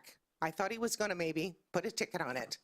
He got out of the car, parked on my sidewalk, and directed traffic for the game. Okay, you really do have to wrap It's it going to up. get worse and worse and worse. Okay. And the properties behind that you want to maybe develop and do something with, where 188th Place comes down that way, there's no way for them to get out. Okay. It's ridiculous. Thank you for listening. Thank you. Okay, Andrew Lowe, followed by Ann Agard. Name and address for record, please. Yep. My name is Andrew Lowe. I live at 10208 Northeast 186th Street. So that's the north side, facing the south side. I've lived in my home for 10 plus years now. I'm only 34.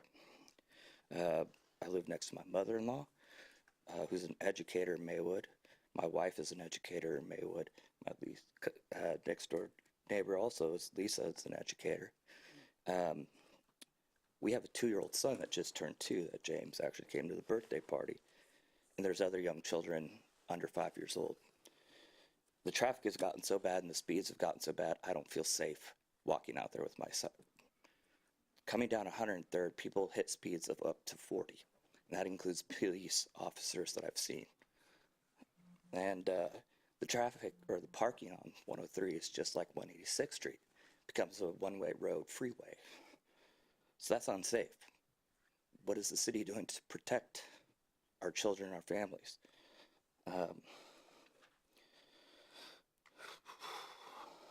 There have been a number of accidents on both streets that have been so severe that they've had to bring in fire departments, cars, on their sides, flipped over due to this traffic and due to this speed.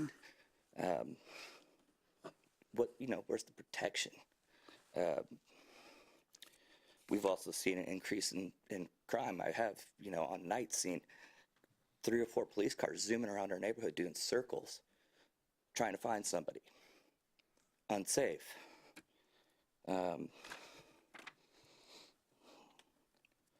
I want to kind of understand what the city will do to help protect us. I also have concerns about occupancy rates around here. We have so many new complexes. The 104, then the one on 185th that just was completed. What are the occupancy rates for those? And the other ones are on QFC and everywhere. Is there affordable housing in those? What's the rates of those?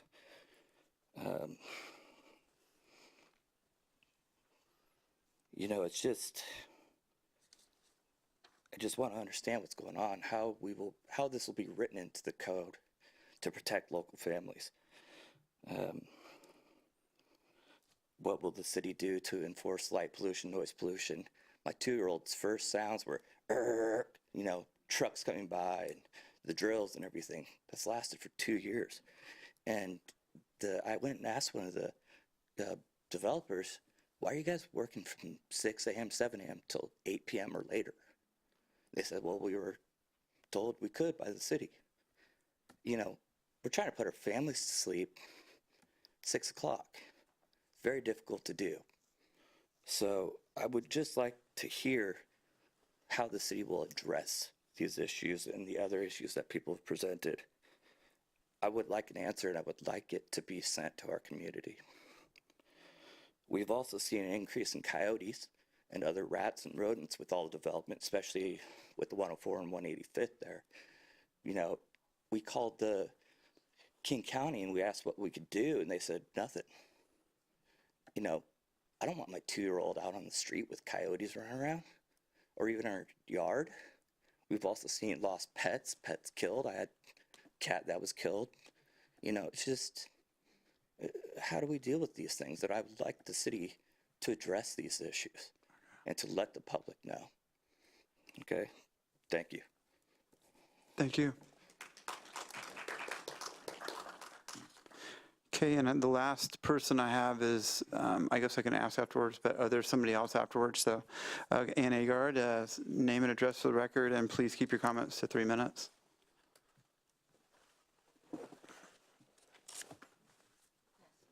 I just made copies. I know you've gotten it, but I made. I think we have them already, but thank you.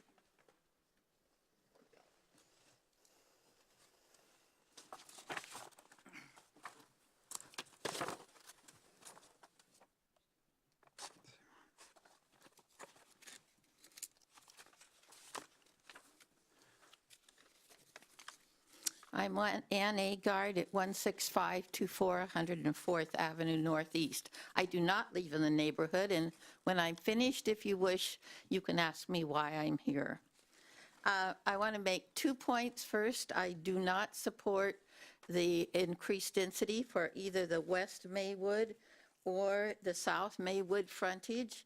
Both of these areas are consistent with the housing policy to promote an appropriate supply and mix of densities and housing types in the city. So they both merit retaining.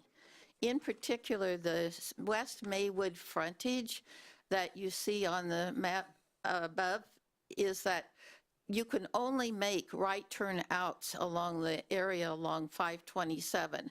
And indeed, right now, the dentist office that is on 190th, the entrance and exit is on 190th, and that is a right turn out only, even there.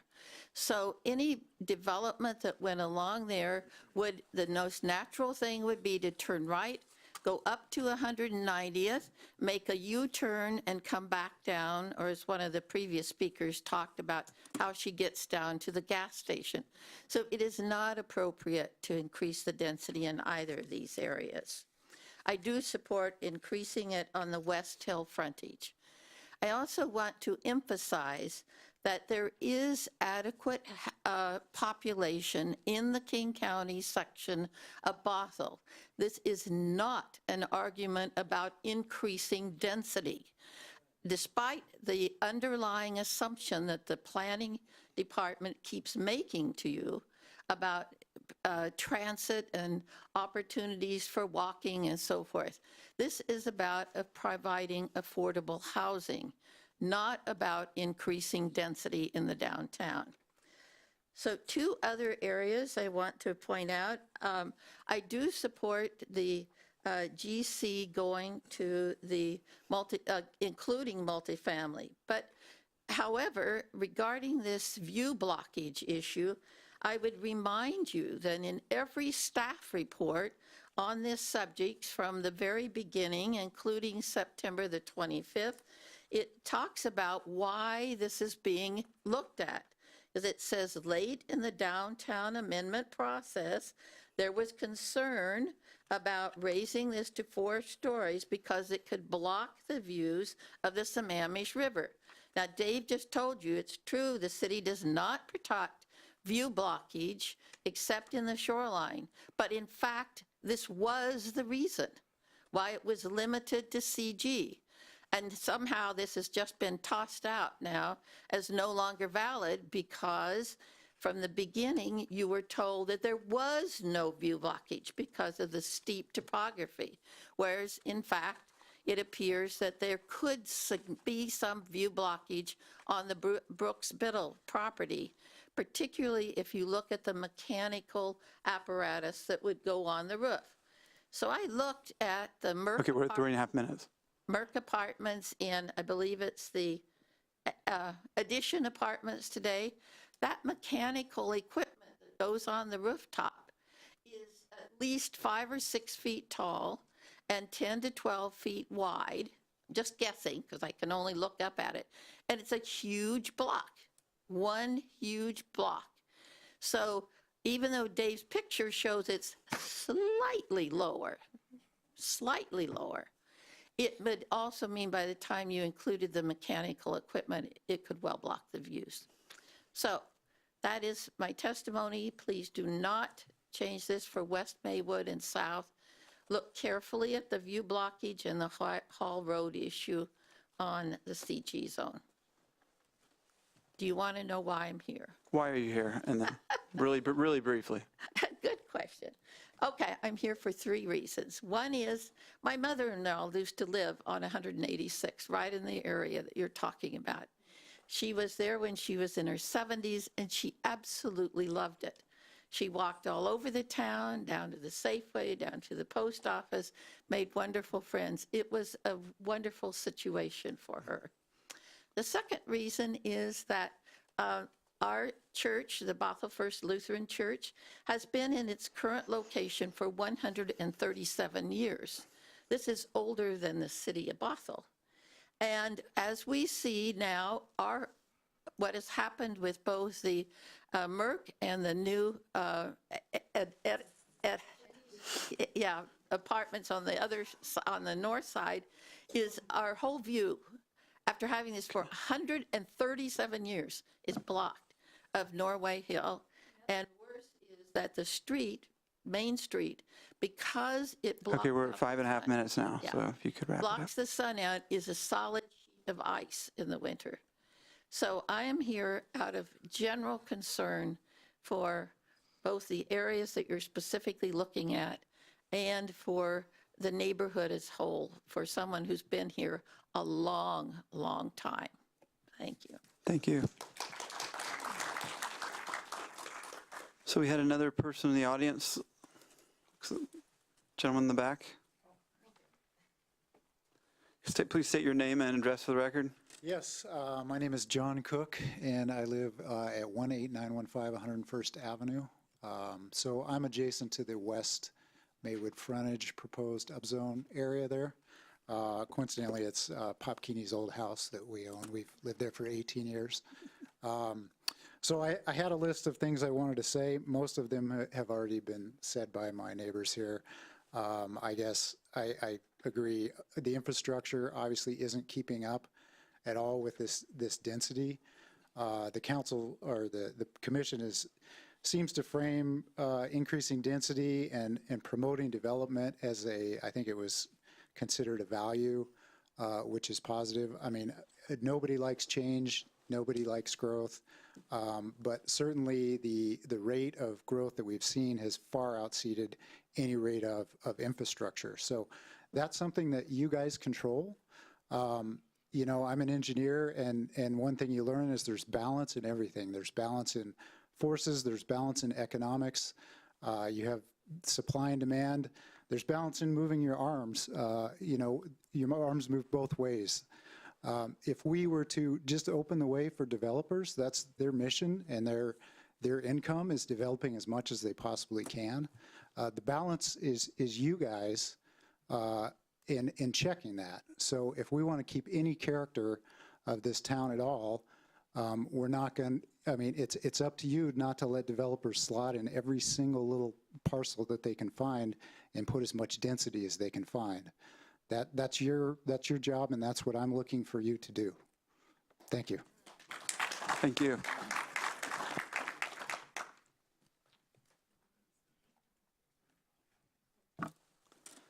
Please state your name and address for the record. My name is Jim Mackay, 10125 Northeast 187th Street. So I'm a lifelong Bothell resident. My dad graduated from Bothell, and it was where the pool is now. I walk through my yard, go through the gate, I'm in my sister's yard, cross the street, I'm at my mom's house, go next door to my sister's house. I graduated with the guy next door to me. My dad graduated with the guy across the street who isn't there anymore, but I graduated with his son. I mean, it's my kids, I've raised my kids, or my grandkids are being raised there. It's affordable housing to them because I can let them be there. I don't know when you say affordable housing what you're talking about, putting people that are living in their houses that can afford it out so that other people can come in and maybe afford a small apartment. That's all I got. Thanks. Thank you, sir.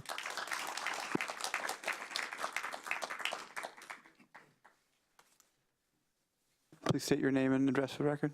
Hi, Sharon Dimmitt, 10308 Northeast 186, and I know you guys are tired, but just a couple things.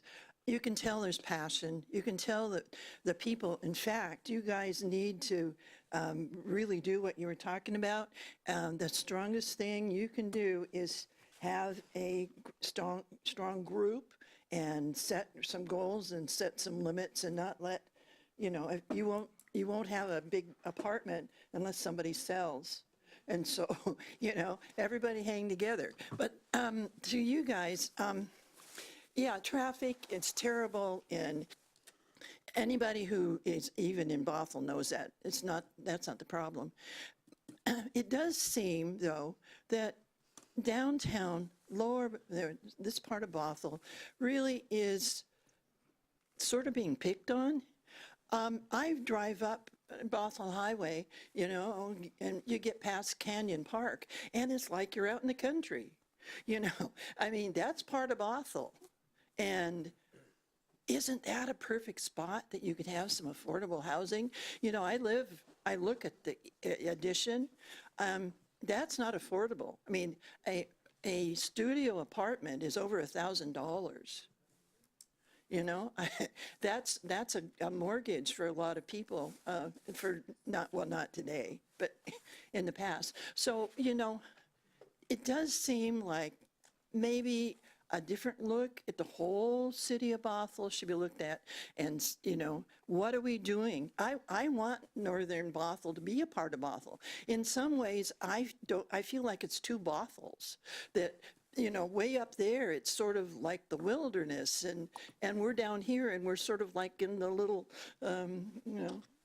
I was going to say rat trap, but I've just been facing a little rat that's in my basement because the house across the street was torn down and something is being built, and all those little rats came and tried to find a place in my basement, and so I'm having to deal with that. But yeah, we feel squeezed, and so, take that into account. And you guys take into account strong together. Thank you.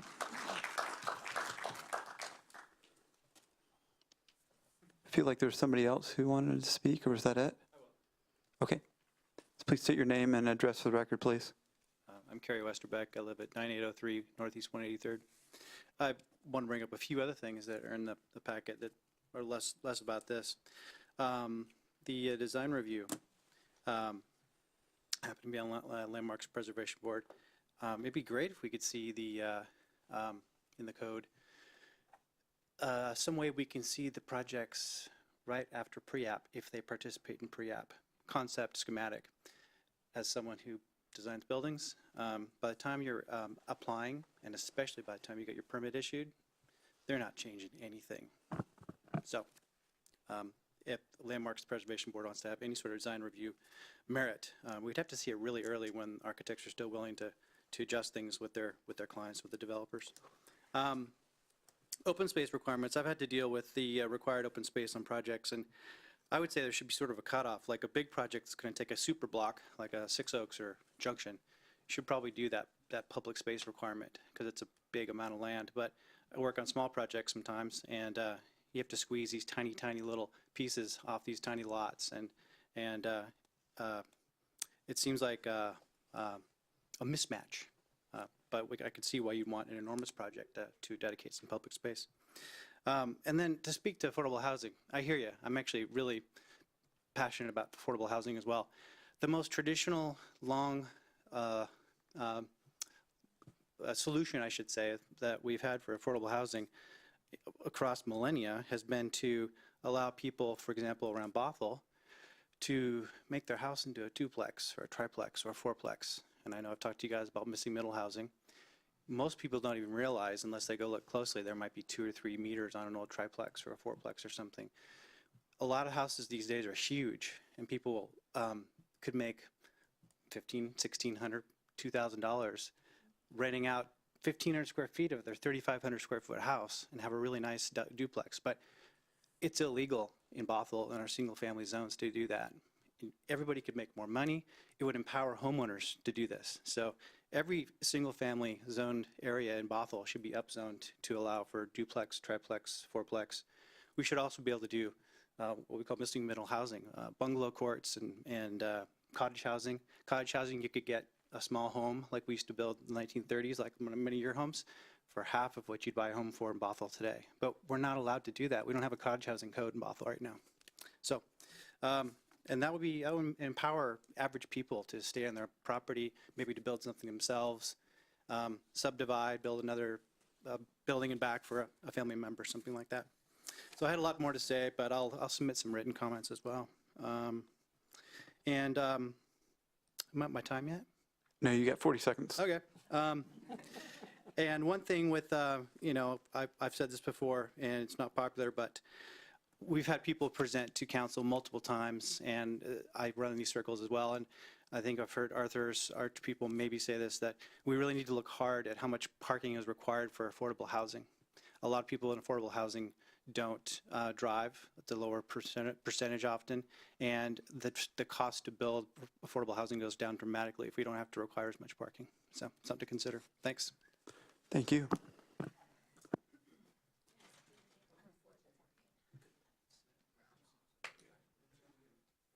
Is there anybody else who'd like to speak this evening? Okay. With that, do we need, we'd be looking to close the public hearing then, Dave? Is that correct? Yes. Okay. If you're ready to do that. Yeah.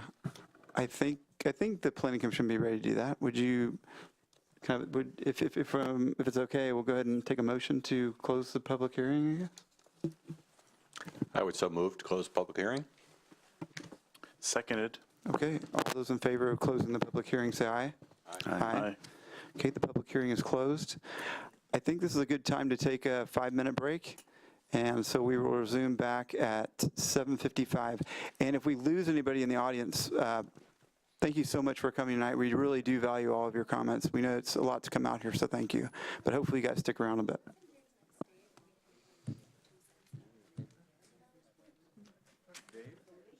Charlie Mullen. I called you. Nice to meet you.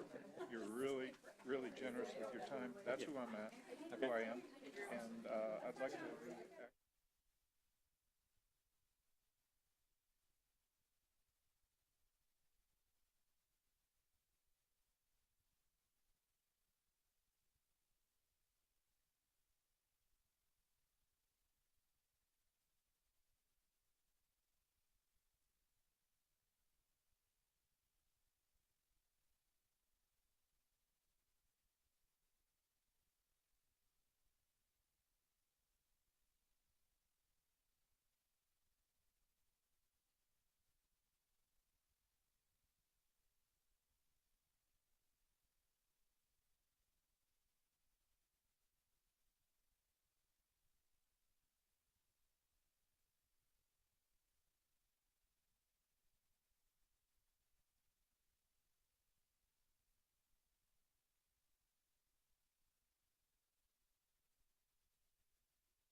Hello, and welcome back to the continued public hearing of the 2018 Downtown Plan and Code Amendments. We just closed the public hearing. Once again, thanks for everybody who spoke tonight.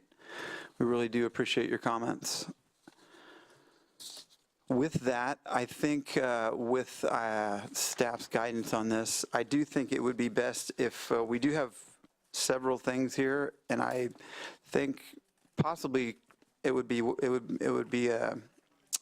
the right thing to do would be to break it up into different sections, and I would like to recommend, if it's okay with the commission, that we start with the lower Maywood and we address, because I feel like we had the most amount of speakers, and I think we still have some people in the audience who spoke to that, so I think we can go ahead and talk about that, and then come to some. South Maywood. Do you mean South Maywood? I am sorry, South, what did I say, lower, yeah, South Maywood, sorry. South Maywood, correct. So with that, we can go ahead and start discussion, and if we have any additional questions for staff, we can do it this time. Kevin? Well, I missed the last meeting, and there was considerable discussion about this at that one, too. But from first introduction, this particular piece I had questions about.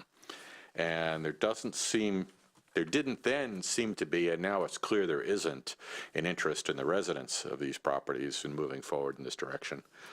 So I don't favor the change for the South Maywood portion. Thank you. Yeah, I'm gonna echo that statement as well, and this may be the inappropriate time, but can we maybe make a motion to remove South Maywood from the discussion altogether? Let's let everybody speak first, but Okay. kind of hesitate to do that before everybody's kind of weighed in, but let's hold off on that for just a bit, if that's okay. Patrick? Yeah, I mean, ever since the study session, we had our reservations about this parcel, or these parcels in particular, because they're not really tied to any major thoroughfare. Like, they're not directly abutting 527, which we know is crowded anyway. So I think Commissioner Morneau-Cook brought it up first when we were looking at the study session, that, you know, it was sort of the odd duck amongst the three, West Hill, West Maywood, and South Maywood. So I'm in agreement with both Commissioners Kiernan and Morneau-Cook on not pursuing changing the density limits for South Maywood. Would anybody else like to speak to that? Your concerns or questions, or? Yeah, I think I'm of the same mind. I just wanted to ask a couple clarifying questions, Dave, to you. Oftentimes, I think things get a little bit blown out of proportion. Now, I understand that these people live there and they've been there for a long time, longer than I've been there. I've been there 15 years or something. I live up the hill. So I understand, and I totally respect the concerns. What I'd like to do, though, is maybe put a little more definition to what the potential is versus what the potential is now without any change to what the potential would be if we lifted or removed the density limit. And so I think if we read our packet, Dave, and you can help me out with this.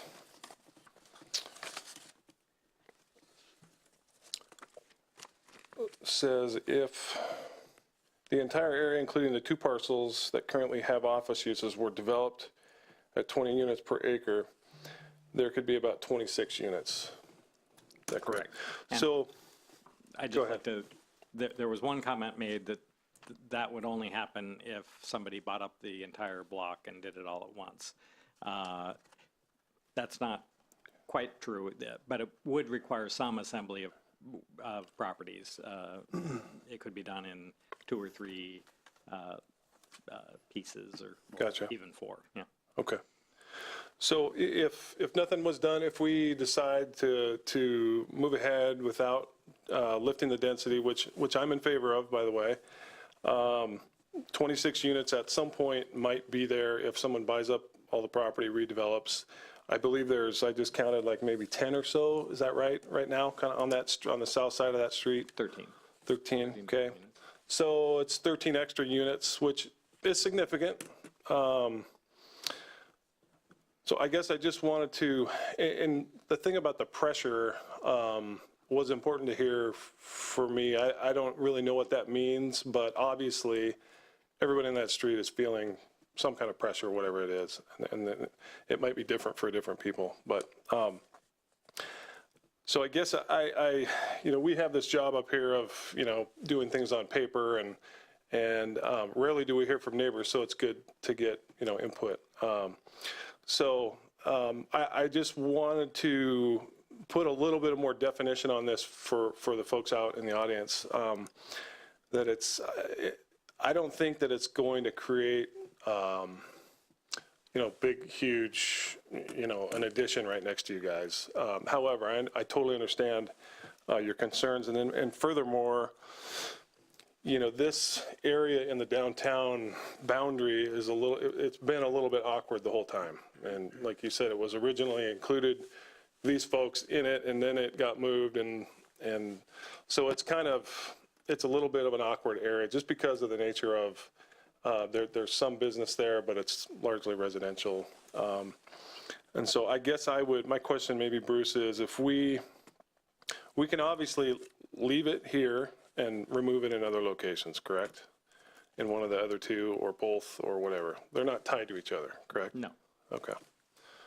So I guess with that, I'm trying to provide a little bit more background to the folks that are here, but I would agree that it's not appropriate to lift the density limit here. I think we need to leave it as it is. Thank you. Thank you. Does anybody else have any comments with regard to that? Any comments, Jason, on it, on where you feel? Okay. So, yeah, I could be long-winded about this, but I think, there's a heavy representation of a number of people for a very small street and not very many residences. I think it just goes to show how important it is for those residents on that street and their community that this not be lifted. And so I also do not support lifting the limit. So with that, I think somebody want to take a motion on this to, Aaron, you want to take a shot at it? Yeah, I'll go ahead and take a motion to remove South Maywood from consideration of removing the density limits in the downtown transition zone. Sounds close enough for me. I'd second. So all those in favor say aye. Aye. Aye. Aye. Motion passes unanimously. Thank you very much to the people who come out and spoke. With that, I think we can go ahead and move next to the, let's go to the rezone of the 522 from, let's see, sorry, a second, I have so much paper up here. Well, obviously it's West Hill, so we can refer to it as that. So Lower West Hill. Do we have any comments on that, or do we want to kind of go through? Well, let's just start. Go ahead and just jump in at any time if you have any comments on that, one way or the other, with regards to density limits, affordable housing, structure obstructions, shading, anything. So again, you're referring to the West Hill frontage? Yes. I'm inclined to support that. It's a rather mixed area now. I think it is appropriate to bring that into conformance with the rest of the downtown zoning. So I would support lifting the density limit in the West Hill frontage portion.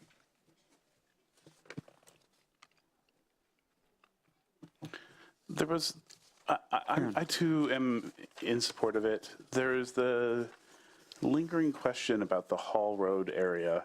And when you look at the map on here, there's that little funny square at the end that just, I think one of their speakers tonight was referencing, and I just look at it and I don't know what to do about it, like if there is anything we can do about it, or if there's any concern, but that's about as informed of a confused answer as I can give you. Now, is that impacted by the West Hill frontage or the GC to SR 522 change? It seems like it's more in that other section. I'm sorry, I guess it's the same thing, right? Actually, so specifically what Dave put up, it's the 17506 box right there. It's the map. Yeah. Now, which area is that in? That's in the SR 522. West Hill frontage, the downtown transition. Okay. That's currently GC, is that No. correct? No, it's currently DT with the 20 unit per acre density limit. GC is down here. The properties that front on 522 are GC. These properties away from 522 are DT. Oh, thank you for that clarification. That's right. It's a remnant of the previous R2800 OP zoning that was in that same area. So. Oh, I see, okay.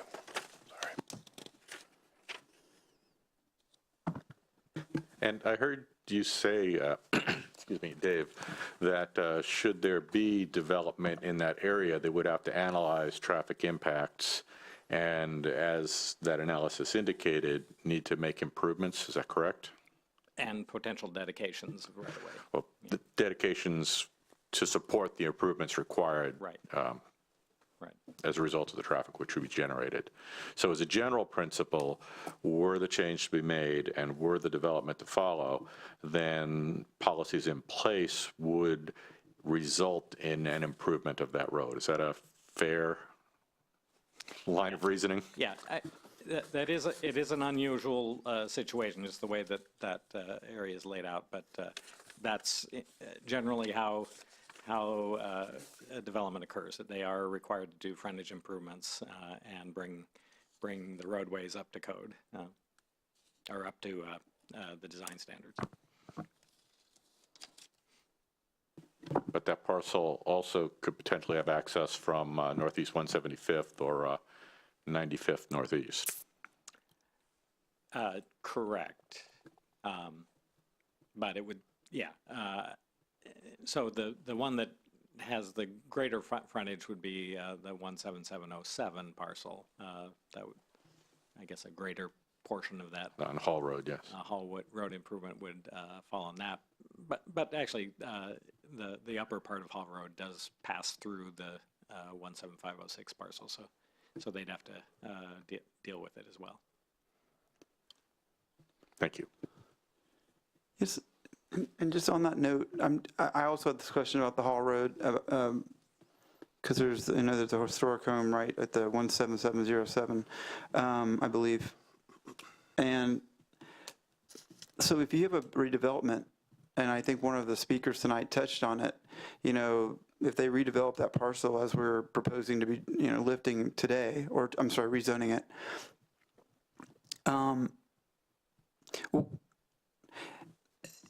they're only required to do a certain part, and right. I mean, Hall Road is already very congested with the new development. There's not a whole lot of places to walk. There's a lot of people who do want to walk to downtown, and there's not really a way to do that.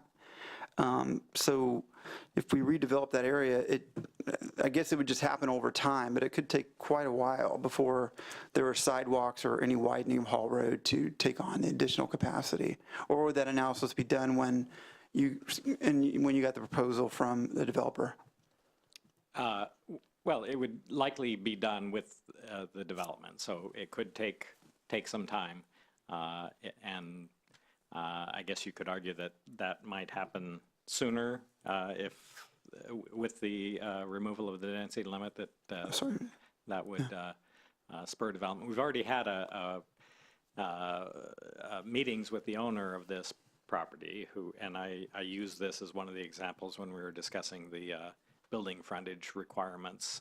They proposed to preserve the existing historic home, build an apartment complex, a small apartment building behind it, and the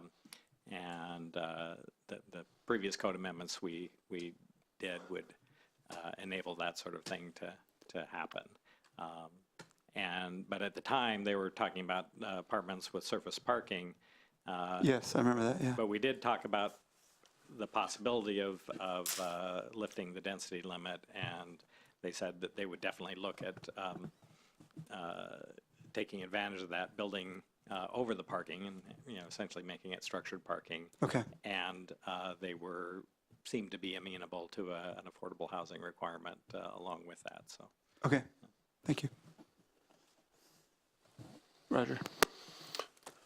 So Hall Road, and maybe Mr. Catterman, you can answer this. Is Hall Road planned in the roadway network to at some point connect to 95th? Is that a planned connection or that you're aware of, or do you know? I'm sorry, I don't have an answer to that. I Okay. can look into that, but I'm not aware of anything. I mean, it kind of looks like it if you look at the property lines and the alignments of 95th there. I can speak to that. I've been discussing this with Public Works staff after the question came up last time. Hall Road, it does connect. So Right. there is a substandard, and it's obscured by the vegetation there, but Right. the pavement does continue through. I think it's about 16 feet wide, so it's not up to our. Is it a private road, though? I don't see any right-of-way there. It's what they consider a prescriptive right-of-way. It's been there for so long and been maintained to the degree, it has been maintained by the city. It's considered a prescriptive right-of-way, similar to Ormbrecht Street further to the north. They're not actual, well, at least past a certain point, it's not in a separate tract. But basically what I'm told is that with development, they would require that formal dedication, some sort of a standard. Now there's some challenges there, the topography and just the width available, but so there may be some compromises in terms of exactly what the standard would be required, but it would definitely include a walkway on at least one side of that roadway. I'm quite sure. But we would anticipate, I guess, if 17707 was developed, we would anticipate probably some kind of at least 20 feet of pavement and a half street or more to be developed across 17707. Would we anticipate at that time that cars maybe coming off of 175th would be more apt now to use Hall Road to get to the highway, or? Well, they already can use Hall Road to get to the highway. I think, I don't think increasing the pavement width from 16 to 20 is going to be a huge added incentive when I think that the biggest controlling factor is that when you get to the base, you're in one of those situations where most times of the day it's going to be difficult to do anything but make a right turn. Yeah. So I think that's going to, if people are looking to head northward, they might opt to go west on 175th and then up to 180th, and so they can get to a light. There are other complicating factors when the widening is done on that section of 522. We're going to have to look at that whole intersection with Hall Road. So there are a number of factors that'll go into exactly how that roadway plays out. But the main message I wanted to make is that it will be improved as development occurs along there. In all likelihood. Thank you. Yeah. I guess one other question I had is, I don't know if you can flip to the view study that you did with the sight lines.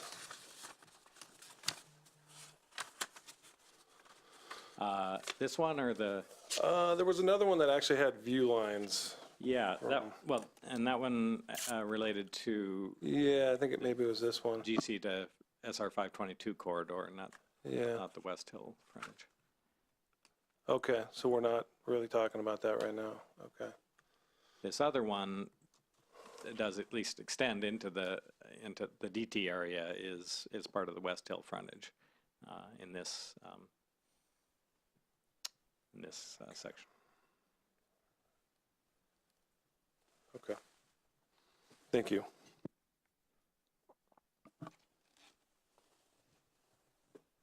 Anybody else wants to speak to this area? Now, my intention was to combine to do this whole area in green here, this, basically the general commercial at 522. So any questions with regard to that whole portion? I don't know if that was made clear. Oh, because you were talking about just the West Hill portion? Oh, okay. Sorry about that. Okay. Well, if that's the case, then I guess I do have a question Okay. about that other graphic. Okay. Are we talking about density and code amendments at the same time?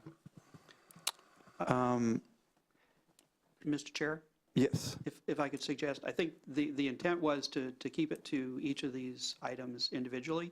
Okay. I think we're still talking about West Hill, I believe, and the 522 would be a separate discussion because that's really some different issues around that one. Okay, I'm sorry. Absolutely. Sorry about that. Okay. Thanks for the clarification. Yeah. Just one note, just following up on what Commissioner Cecil said, when we were talking about South Maywood, I don't think the sole intention was to drive 10, 12 affordable units out of these individual neighborhoods. I mean, it's looking at zoning changes to sort of match what's happened in the neighborhood surrounding it, as well as the added benefit of affordable housing. It's not just a one-off to pick up a handful of affordable units. So I just want to touch on that as well. But I think this one does make sense for that purpose. West Hill lifting the cap kind of due to the proximity to Bothell Way and some of the areas around it. It seems to be more in tune with the surrounding areas if it were to have the cap lifted as opposed to South Maywood. Jason. Yeah, I would somewhat echo what Commissioner Cave said. And I mean, it's clear based on the current zoning that change is going to happen in some of these neighborhoods. And if we could leverage that change that's coming to produce some more affordable housing units in the city, then I think it's well worth the effort. I somewhat feel that way with the South Maywood area as well. But when you have, this much of a neighborhood come out and wholeheartedly oppose it, I think it's important to listen. So that's why I kind of stayed silent on that. But even with that neighborhood, it's going to change, and it's not going to be what it is today in 5 years or 10 years or 20 years. And so we did lose an opportunity there as well. But again, I wasn't willing to stand up to the whole neighborhood when there wasn't others who were supportive from the community here as well.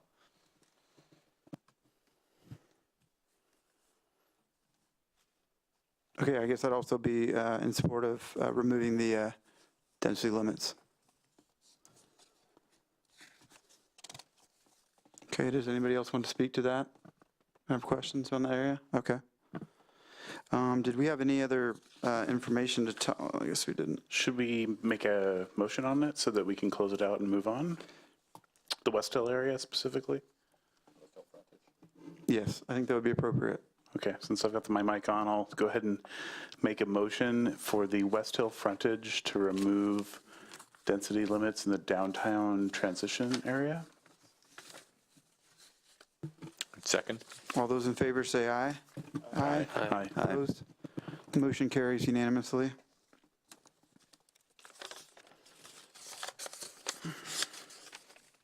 Just one clear, the motion is to approve the recommendation. Sorry, to approve the yes. Correct. Right. Okay, let's talk about the general commercial to SR 522. West Maywood frontage to finish the transition. Oh, you want to do the West Maywood? Okay. Oh, yeah, I guess that would be sensible to stick with that. Okay. Who would like to speak to this area?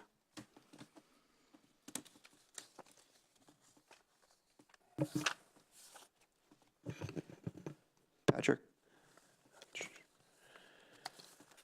I guess I was for the proposed changes as written before Commissioner Hampton brought up the trapezoidal area behind that main front row of houses.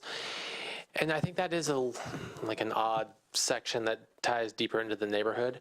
One thing I brought up last time is we're looking at the small section in the transition from the Bothell Boulevard moving north to, up to the Canyon Park area.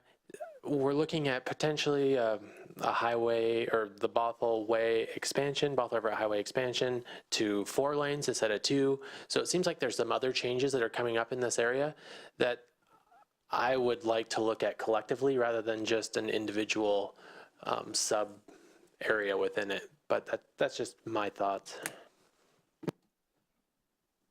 Because you feel like what we're talking about is continues up, I mean, it spreads further up.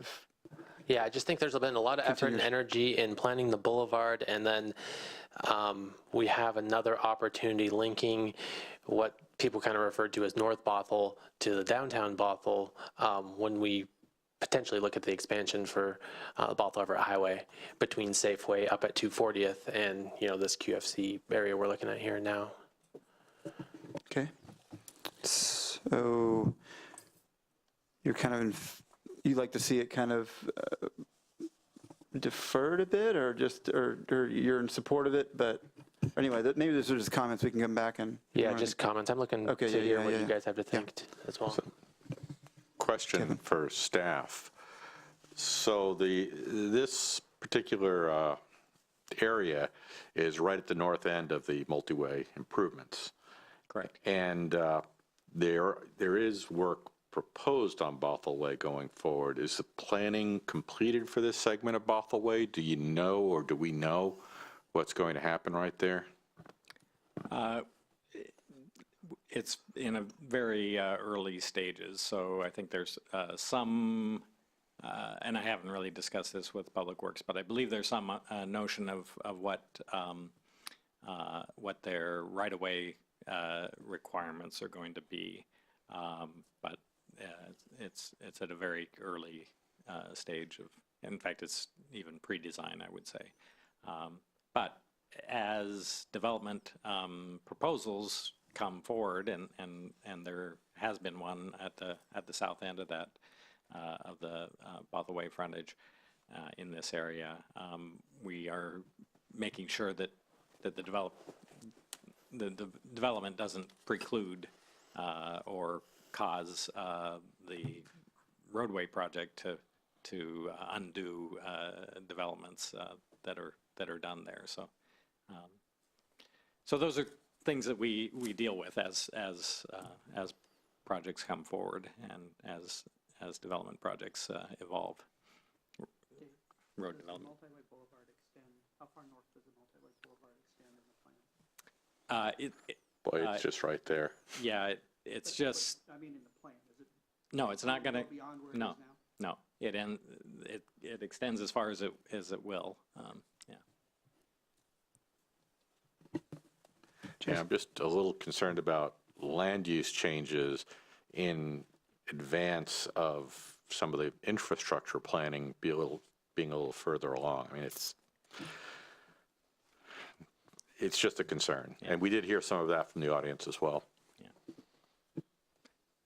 We've been through that. We did the rezone along the whole 522 corridor prior to the realignment design moving forward. Same thing with the multi-way boulevard segment.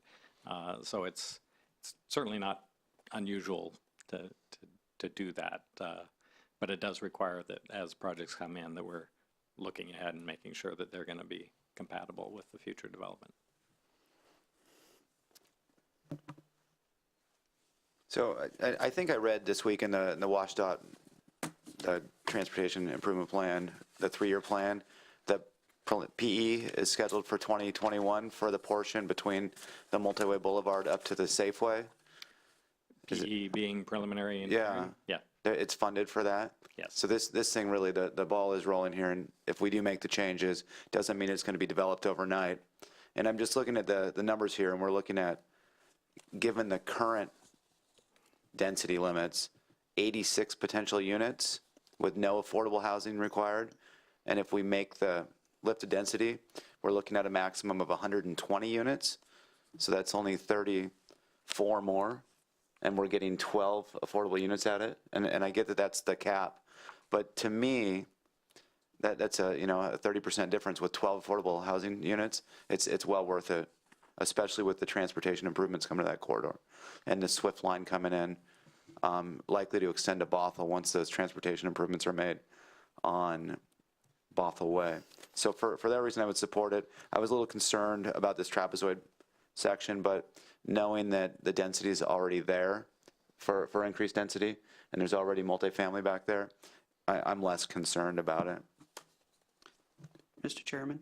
Yes. I'd just like to clarify one thing that Commissioner Hampton said. The 126 is an estimate, that's not a maximum, because it would really depend on how many parcels they were able to aggregate and what that development might look like. So that was based on what I guess the average that we've seen in other downtown transition zones that don't have that density limit. Yeah. The other thing I would like to mention is one of the earlier speakers spoke about the townhouses, that this would allow those townhouses. They're already allowed. So I just wanted to make that clear for the record. Okay. Okay. So you're saying there could potentially be more affordable housing units? There could be more overall units, Right. which would be more affordable Yeah. units. There could also be fewer than that. Of course, yeah. Yeah.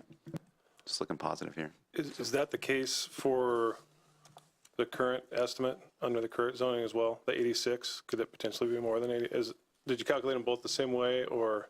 No, well, I took the gross area for the current, what could currently be built was just the gross area times the 20 units per acre. And it's true that That's a calculation, yeah. yeah. Okay.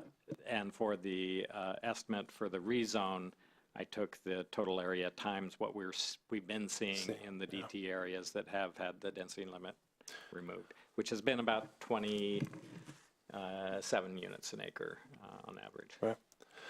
So can I ask you, Dave, if there's an application in, is that correct, for a project up there? Does it involve the entire trapezoid up there behind that row of houses on 527? Or is it just a portion of it? It's just that southernmost lot, this trapezoid. Oh. So not this whole trapezoid. This is 3 lots, this area here. Okay. 3 I large see. lots, and they're proposing. And all 3 of those lots have either an easement or a panhandle or something that goes down to 527, is that correct? It's a private. They all share that 188th place that some of the people tonight testified about. So it's a private access of some kind. Yeah, there are multiple easements across that, both access and utility easements. Yeah. Okay. So if there's let's just say the current application goes through and they're going to have to likely pave that and improve it for fire access and whatnot. So it'll be at least a 20-foot wide paved road from the highway up to the project. Right. It'll probably have to make provisions for the 2 parcels to the north to be able to connect to that at some point. Yes. Correct? So what it's going to look like either way, whether we keep the current zoning or whether the zoning or the density gets lifted, is we're going to have a private road coming down to the highway serving all these units. That's where they're all coming in and going out. Correct. So I don't know if there's enough definition on this highway project yet, but is there a signal or some kind of traffic control proposed at that point? I don't know if the preliminary engineering is far enough along to know whether they're considering a signal there. I think that would be good to know for us. Because I think the last thing we'd want to do is put 100 trips right there at that location on a AM peak hour trying to take a left out of there going to Seattle or Bellevue or whatever. That seems really problematic. And I know that they have to do traffic studies and whatnot, but I think given the geometrics, they're pretty limited in what they can do.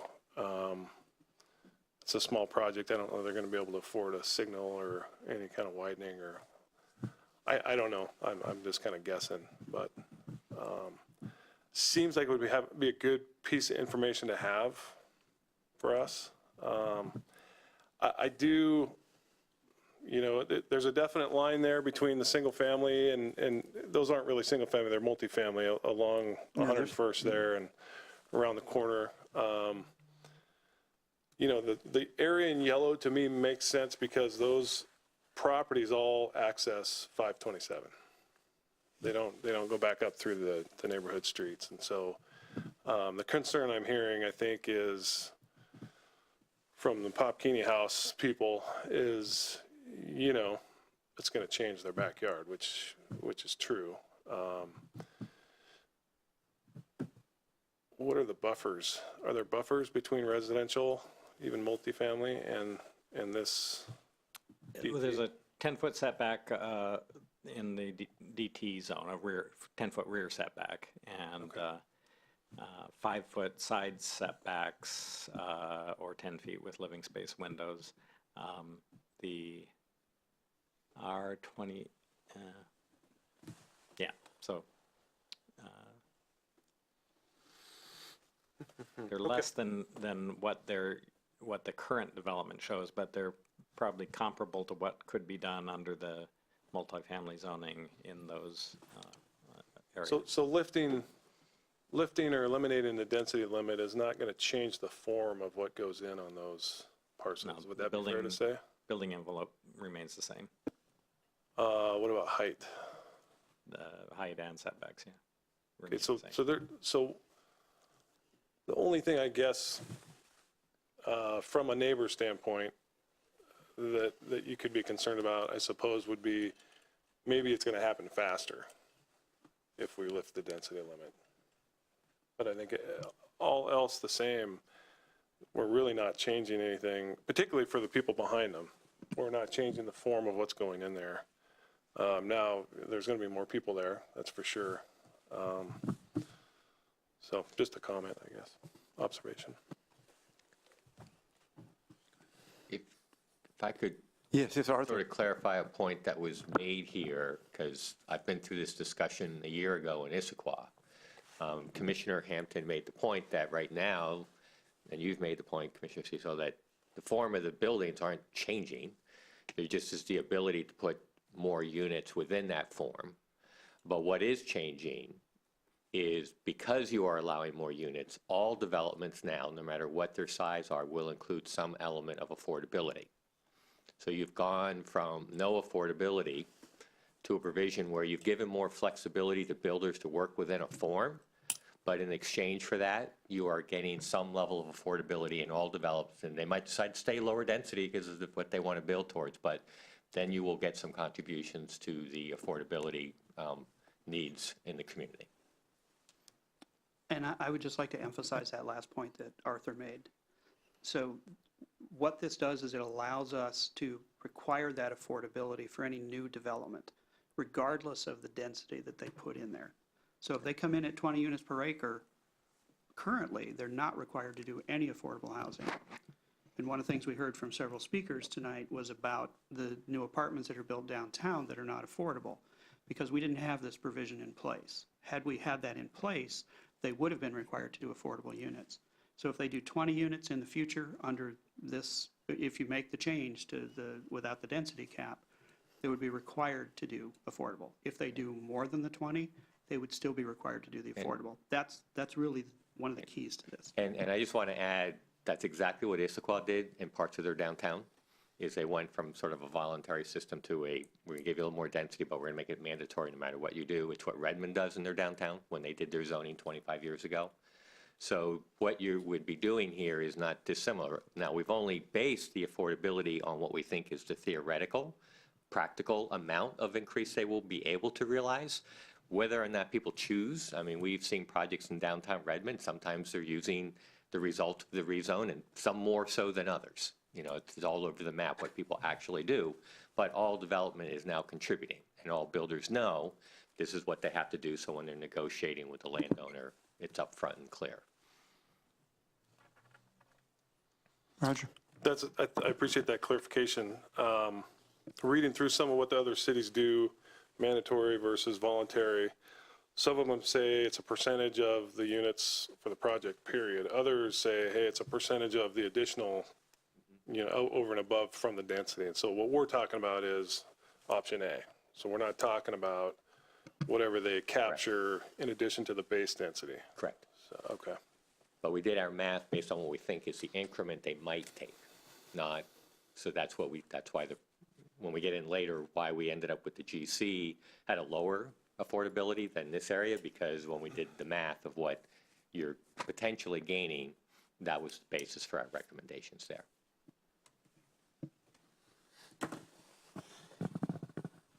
So just as a question, and we may have, I'm sorry, just to repeat it, if we lift the limit, there's no reason one way. Is it going to make it development happen quicker if we lift the limit?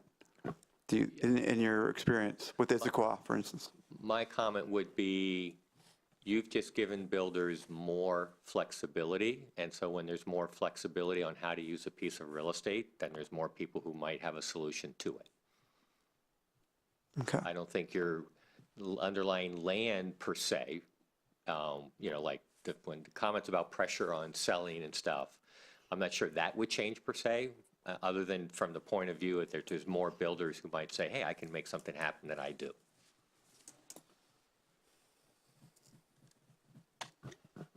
Anybody else? Well, I guess I guess I would just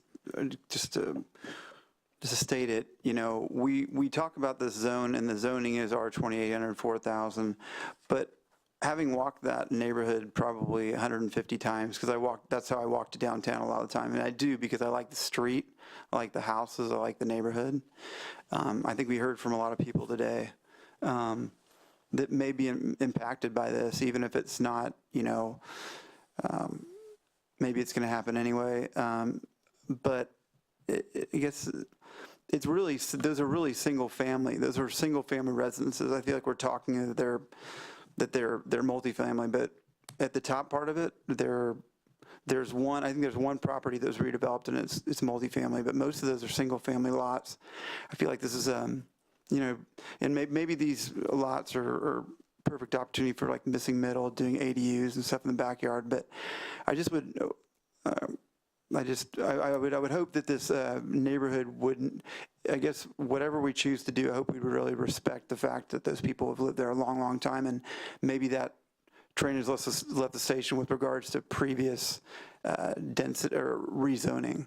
But there are a lot of single family homes there. I found it's a very pretty part of town.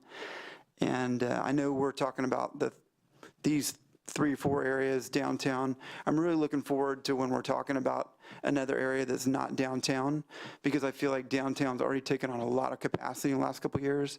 And I think a lot of people that I talk to are very frustrated about constant development, constant big development, not a new house going in, but just streets torn up, things being torn up, things being loud. And we're in a valley here. So those are things that I just to think about when we make our decision tonight. But thank you for that answer with regards to flexibility and or not making a big change with regards to if it's developed or not. Okay, I guess with that, I don't see any other questions. Does somebody want to make a motion with regards to whether we lift the limits on these areas or not? Are we ready to do that? I move to lift the density limits for the West Maywood frontage as recommended by staff.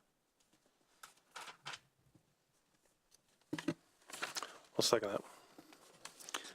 Okay, let's see here. All those in favor say aye. Aye. Aye. All opposed? Nay. Nay. So it passes 4-2. I abstained. Sorry. Oh, There's not a noise for abstaining, but okay, sorry. I guess I should, so let's do that again. Let's just, hands. All those in favor of the motion on the floor, say aye, or raise your right hand. Aye. Okay. Opposed? Okay, the motion. Ask for abstentions. What was that? You need to ask for abstentions. Oh, okay, and abstentions? Okay. Okay, thank you. Sorry, I didn't know that. For the record, if it matters, I abstained on the South Maywood vote. Okay. If you could note that, Dave, I'll send that to you. Okay, so the motion carries 3-2 with one abstention. Jeez, I can talk tonight. Yeah, it's late. Let's see here. So what do we need to move to next? Let's see, I guess. Chair, should we take on the GC conversion, Yes. 522? Let's do that. Okay, does anybody want to talk about that, about 522 general commercial? Patrick? I don't remember the reasoning behind it, but my only question was, we're only doing 5% affordable housing in this district versus 10% everywhere else. My thought, this should be the heavier of the two, or at least equal to the other zones, because right now residential is not allowed in those areas. So we're kind of giving them a big bonus by allowing residential development. I don't know, to me it seems like it should match the 10%, but that's just my thought. Would it be helpful to give an explanation? Yeah, that'd be great. Thank you, Arthur. I'll keep it brief. Yeah, So the logic we were using here is we did not put a value on the ability to do the residential and the existing box, the 3-story height. So we only looked at the increase capacity. And so that's a smaller potential increase because they're already at 3 stories to go to 4. So it made that less. Plus this type of development for residential, or in general, when you go higher, your per square foot of building area is not worth as much from a land area point of view because it's the kind of product you're building. So it was a combination of those two factors. So we did not attempt to account for is land more valuable because it allows residential versus commercial. That's one that probably the day you ask the question, you might get different answers. Kind of thing, depending on where the real estate market is, goes through cycles. Both commercial and housing have a tendency over time to go through different cycles. So that's why. So just as an explanation.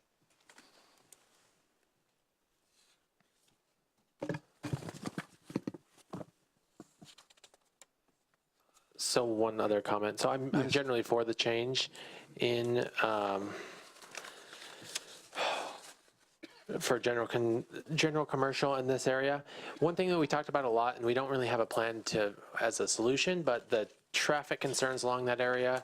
I think Commissioner Kiernan brought up the fact that there's going to probably be a divider or some sort of median along there so people can only exit going to the right. And then at that point, at the next stoplight down the road, do we put in a U-turn, or how do we control traffic in an area? And I think that's critical. We talked about a lot of cut-through traffic through neighborhoods, and this is another area where we're going to be kind of restricting people to take continual right turns to get back to the direction they want to go. So while I am in favor of it, I think we need to do some infrastructure and traffic planning in this area because it's already difficult with the Yakima Fruit Market and the existing businesses we have. Just to address your question, that project is also in fairly early stages in terms of design, but the thinking is that there will be U-turn opportunities, probably, well, actually, technically there already is at 180th, and then a new one would be created at 96th. So people having to turn right will have a fairly short distance to go before they get to a U-turn opportunity. I also, Commissioner Cabe, I pull out of the Yakima what was previously Preservation Kitchen, Jep Kitchen now, quite often, and you basically, depending on what time of day it is, you really zip out of there and take your chances, or you turn right and you cut up through West Hill. So, and while there are U-turns, I just can foresee like traffic backing up and those U-turns becoming kind of a little bit difficult. So I kind of feel like we're going to pass this evening, but I would hope that our recommendation would be along the lines with really doing addressing the traffic on that stretch of road to make sure that it works in the future. I feel that I'm also very much in support of this. I was also encouraged by the letters that we received in the packet in support of this as well. But the one I feel unresolved topic, and I've heard it talked about now a few times, is the mechanical box height. Could you go to the Brooks Biddle picture that we've seen a number of times now? I think we talked about it just earlier this evening. there isn't a way to handle that mechanical box. Like it would happen. There's no way really to prevent it. We don't have anything in our code to really prevent that. And that is just like a lingering thought. Like, yes, I'm pretty much in support of this, but I feel like we're missing the mark by not having some way to handle that. So that's where I'm at. Can I ask a question? And I think I might have asked this before, maybe sometime in the last year. We're talking about, I think, we're talking about as view, some kind of view that we might be obstructing. And my question, looking at these figures, is what's the view of? Is the view of, is it of the slough? Because you can't see the slough from up there. Can't see it now, can you? I mean, is the view of, the hill across, I guess I'm trying to figure that out, because I think that would help me, at least not worry about this issue anymore. I'm not real worried about it right now, but every time I see these pictures, and you see a picture of a blue line going somewhere around there, but what are you supposed to be looking at? You probably can't see the water, but you can see the trees lining the river from those upland sites. But again, we don't really, by policy, we don't protect views. In our code? As far as mechanical equipment, I would like to say, so we do have regulations about mechanical equipment, but it's been interpreted that that buildings need to be designed to shield mechanical equipment from view from the sidewalks surrounding the building, including across the street from the building. So it doesn't, that interpretation doesn't protect views from hilltops across rooftops. And I just want to say, I think from a previous experience I had when I lived in California, it's more about the view of an ambient, like what you ambiently view, right? If you just can see trees and nature over the rooftop of your neighbor, that's one thing. But if you're looking out and you see this big 12-foot by 15-foot box, it just kind of disrupts your view, I think is the concern that I have. And I'm not entirely that worried about it, but it's something we should be conscious of. And I think Dave corrected me and pointed out that indeed the regulation is from the street, which makes a lot of sense. But maybe there should be more consideration about from the side as well. Because, I mean, think about Bothell in 30, 50 years from now. I think there will be more buildings like this throughout Bothell. So we need to be more conscious of that. Mr. Chairman? Yes. Could I offer some additional information on this? Yes, please. I think we're really talking about two issues here. One has to do with view corridors, and that would be, I think, what Commissioner Cecil was talking about is you have a view of mountains or a stream or some natural feature that you're trying to preserve. That's a very involved process to establish what those view corridors are and to decide where the buildings can go and where they can't go. I heard a little bit of that tonight, but I'm not sure if that's exactly what people were talking about. And as Mr. Boyd said, we do not regulate that in Bothell. In fact, very few cities do regulate that because it can get pretty complicated very fast. So what I think most people are talking about and what I think Commissioner Murrow-Cook was referring to is really more about the aesthetics of the mechanical equipment on top of the roof that can be viewed from adjoining buildings, whether those are taller buildings looking down at shorter buildings or buildings that are up on a slope or a hill looking down at something that's, frankly, nobody likes to look at a flat roof with a bunch of mechanical equipment on it. It's not very attractive. We do have, sounds like we do have some guidelines in place already, but it's from a limited area, if I understand correctly, Dave. Yeah.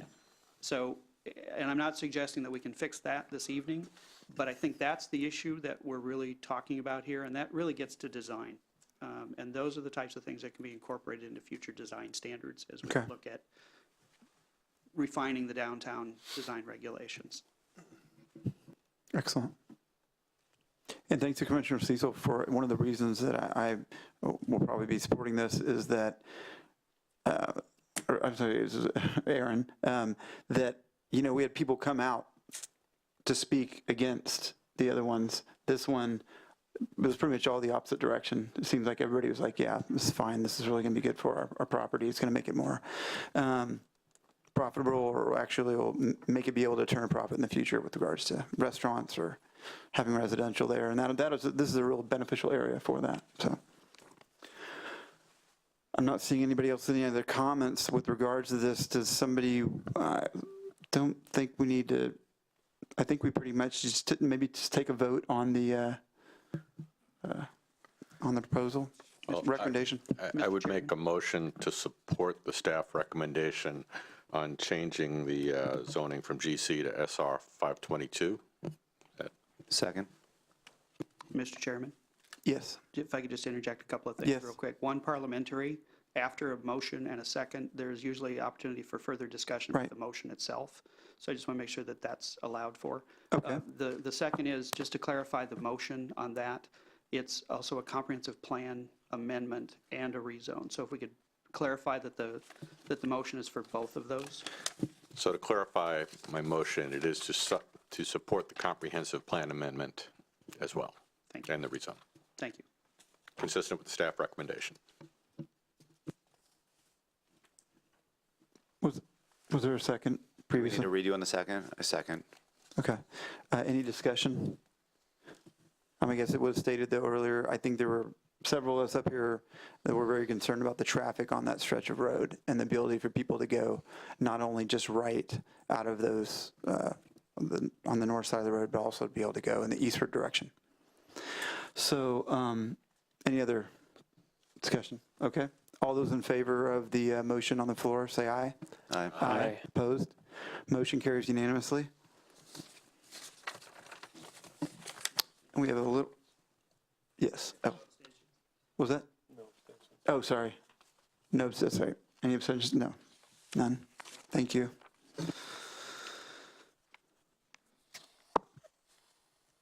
Okay, and I guess we have a couple other items to get through. Is that right? And we also, are we done at 9? Do we need to have a You need to move motion? to extend. Move to extend the meeting? Does somebody want to make that motion? I move to extend the meeting another 20 minutes? So that's to, what, to 9:20? To 9:20? And second. We need that much time? That doesn't mean we have to go till 9:20, just to clarify. So all those in favor say aye. Aye. Aye. Nay. Okay. Abstentions? Okay. Hampton in the negative. Commissioner Hampton, all those others in favor. So we will continue the meeting right now, and we have to wrap it up by 9:20.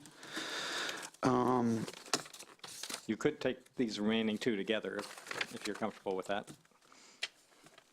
The last two topics together? Sure.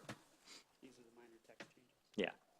The design review process and the...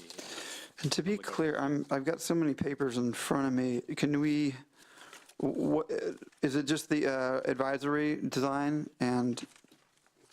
It's the design review process for Okay. projects within the downtown special review area. And the language on the open space. So attachment 3, page, oh, no page number, sorry. Attachment 3 page? Last page of attachment 3. What? The last page of attachment 3. 4 pages back from the end of the packet. Okay.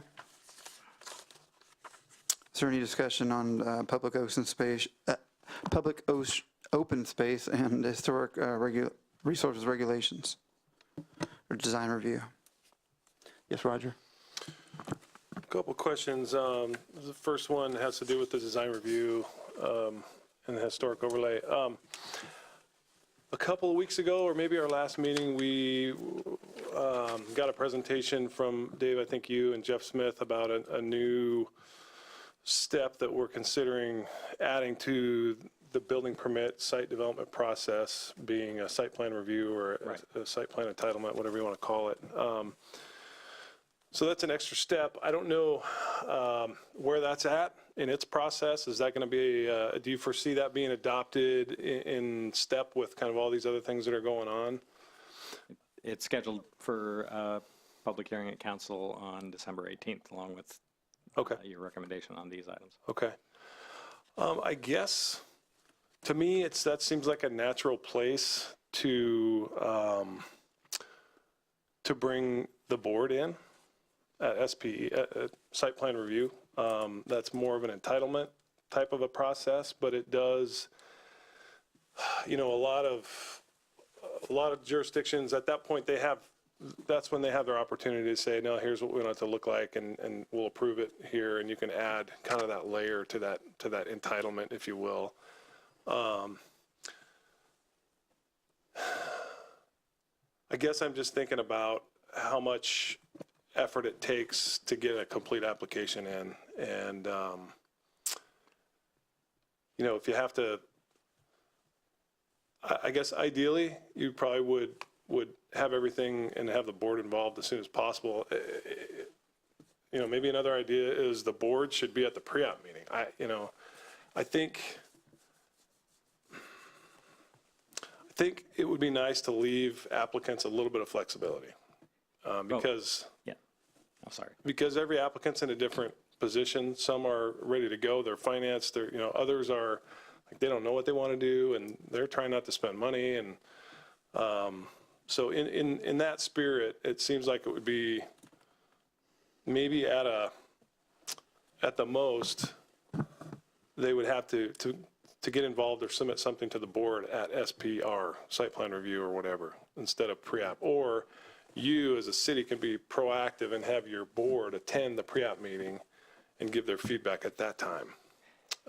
So that would be my suggestion, and I'd welcome your feedback or comments on that. I think as we roll out the site plan review, we'll certainly be tweaking it and doing our best to incorporate this in the most logical way. But you're right, every project's different, and some projects have a pretty well-defined conceptual plan at pre-app, some don't at all. And for this review, we need more than just a site plan. We need elevations, we need an idea of what the finishes are. So we're still allowing a fair amount of, and we'll still encourage them to do this as soon as possible. This still gives an applicant the flexibility to do it anywhere up to building permit application. If they don't want to invest, you know, in full building permit, they don't have to wait until they're ready to submit the building permit, and we will encourage them to not to do that. But this does moves it up from issuance of building permit to prior to application, which I think still gives us the flexibility to match this. Some people go to pre-app solely as part of their due diligence before they even close on a property, just to make. True, but a pre-app is required in the city. Yeah, yeah. So, we felt it was too early to require it at pre-app because a lot of projects don't have enough detail.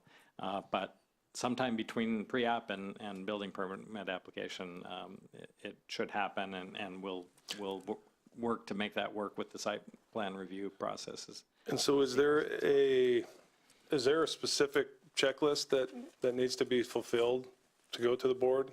I mean, you've listed some general things, you know, that kind of thing. Is there somebody who's not a developer and has his team that he's been working with for 10 years, he hires an architect from town here and says, hey, I need you to be an architect. Is there some kind of definition we, the city, can give them as, okay, here's what we need as a minimum for the board to review? Is that part of this? I can't say that we have a checklist right now, but it usually happens at the pre-app. We say, okay, you're in this area, you're going to need to develop your plan to include elevations, materials, the sorts of things that the landmark board is looking to review and present to the landmark board. And now we'll be able to say you need to do that before you can apply for building permits. Okay, so maybe just to clarify for myself, so you're not asking that the applicant has feedback and review from the board before they apply. Is that correct? You're just saying yes, We are. You are. So before their application, Before they apply for a building permit. that's what I'm talking about. Right, but just to build on what Dave is saying, and I echo everything that he's explained, the site, I was going to go into this when we talk about the staff reports, because I was going to give you an update on where we are with the site plan review. But basically, this better aligns with what's in the site plan review that you recommended to council last month. So it's moving it up in the process from where it is now, because right now it occurs often too late in the process.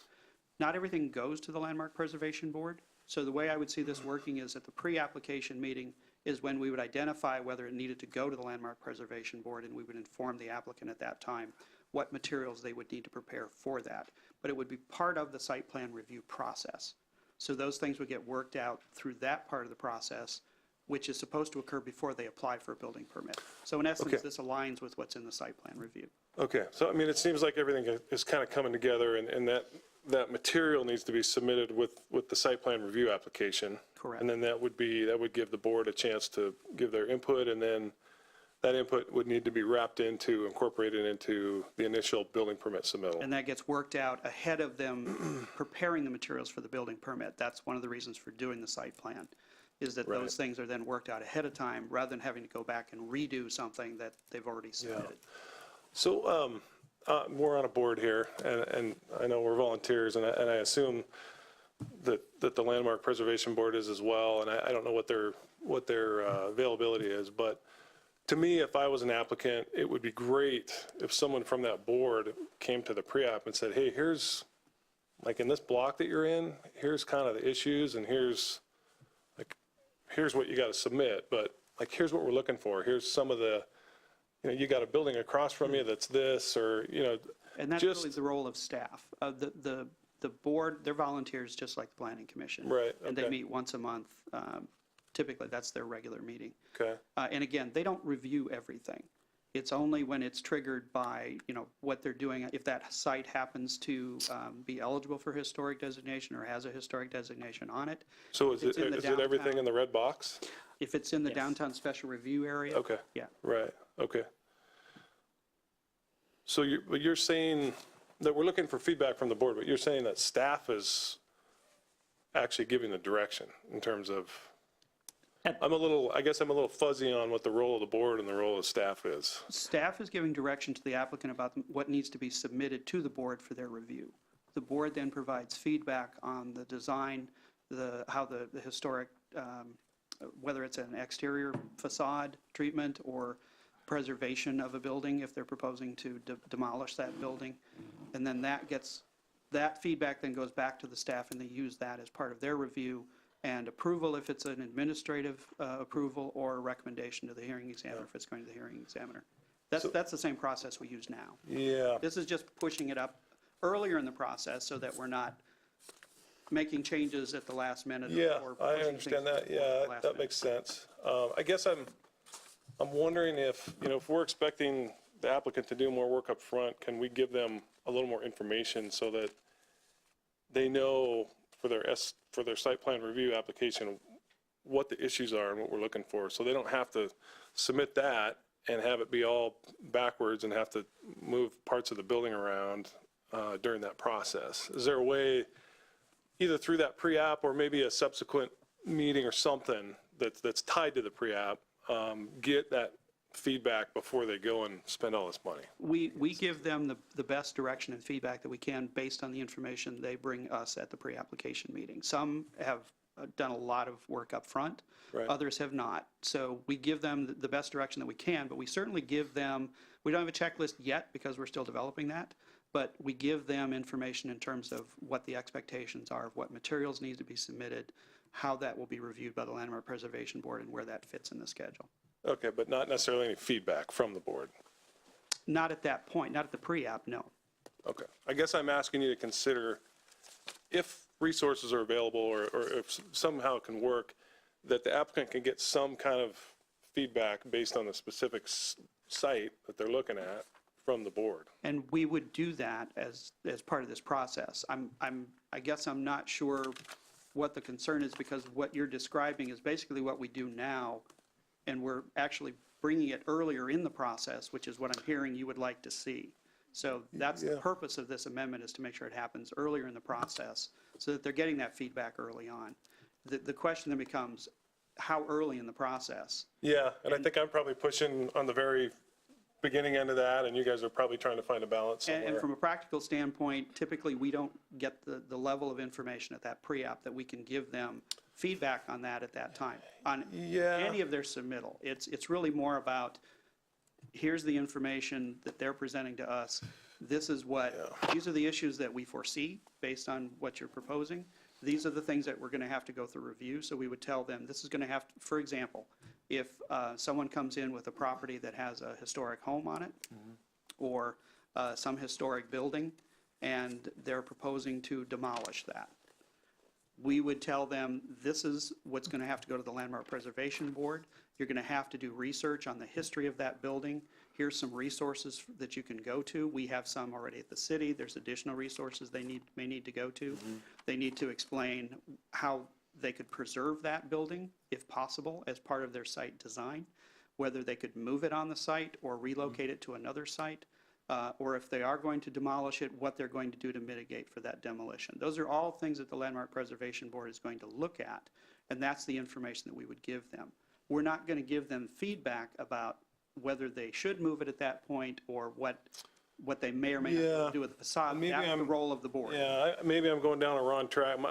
I guess my mind was going more towards the design. Sorry, I'm supposed to have it on. You know, are there design requirements and features that are specific to certain sites, or more towards building design? And maybe that's not what the board does. Maybe the board's really more just, hey, here's the regulations, you try to save it, then you try to, so I don't know, maybe it's just that 4 bullets that they have to go through. I was thinking more along the lines of, hey, it's Main Street, the building next to you has got this, and the building over there has got that, and so we want to see some of these things in your design. And that's what they do in that situation. Yeah, if they're not demolishing, if they're doing something else, if they're building a new building and it's within that special design review area for the downtown, that's exactly what they look at. What's the facade treatment? How does that relate to the rest of the historic buildings that are in that area? Okay. But they give that feedback at the meeting. And there is a fair amount of direction given in the historic resources guidelines or regulations, as we're proposing changes. Okay. And in the deferred part of this code amendment, we'll have a chance to talk in more detail about whether we need to strengthen that section. So for now, we're just talking about moving the. Yeah, I mean, I think I've kind of voiced my concerns, and it sounds like I'm just kind of going off to the side a little bit. It sounds like we're kind of both on the same page. I think we are, and I think we're addressing, for the most part, the concern that you're raising, which is what this is meant to address. Yeah. Because right now what happens is they do all of this design work, they get it close to final, and then it ends up going to the Landmark Preservation Board, and they say, well, we don't like the looks of this, you should do something different because of this context, and then they have to go and redesign that. Yeah. So we're trying to head that off. So I think we're trying to achieve the same thing. It's a question of where in the process, and as Dave said, we'll fine tune this as we soon as work through the practical, site plan basically, is the answer, process. yeah. Okay. But we think this better aligns with that. Thank you. Go ahead, Commissioner Kiernan. So, quick question. You did make reference to deferral both in the packet and just recently. So do you have a schedule or a plan for addressing the remaining issues? We don't have a definite schedule. Like I said, it's already been initiated, so we're looking at what we can bring you in January and February prior to the council approving the 2019 docket. So it's a possibility we'll get to it in that time frame, but we also need to coordinate with the Landmark Board and our historic preservation consultant and their work on the historic district guidelines. So to maybe rephrase, it's deferral for tonight, but it's a work in progress, and we do expect to see it sometime soon. Yeah, sooner than later. Yeah. Okay, thank you. What's that? Oh. Sorry, was that for the open space, or were you talking about something else? Both. Well, no, this was about the historic, bringing back the deferred items on historic. Oh, But the same would apply to the open space.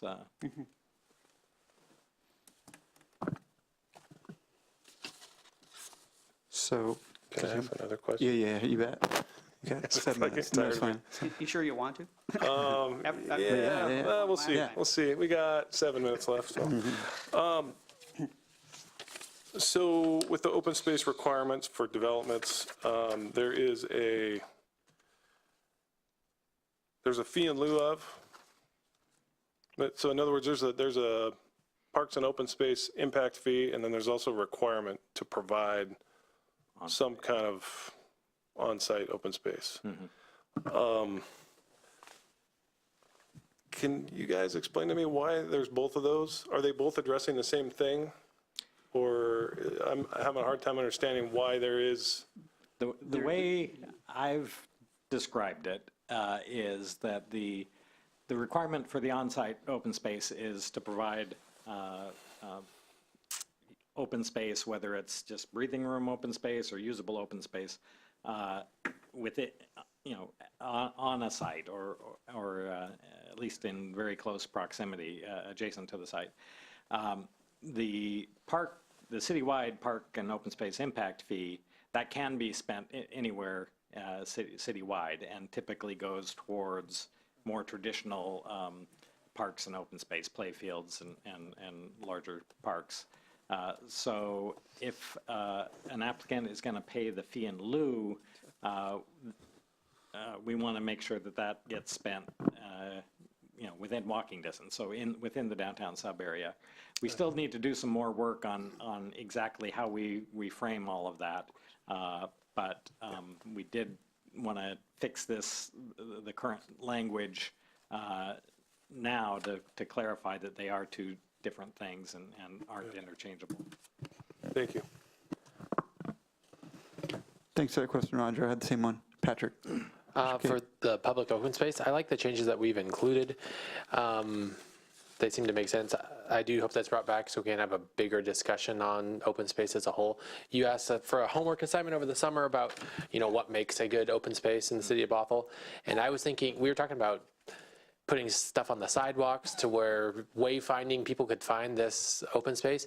And I think what makes good open space is it's there. You don't have to go looking for it. It stands out to you. So that's just something I want to jump back into. And we shouldn't have to wind our way into an apartment complex to find that public open space is my thought. But I do like these changes that you guys have currently written up.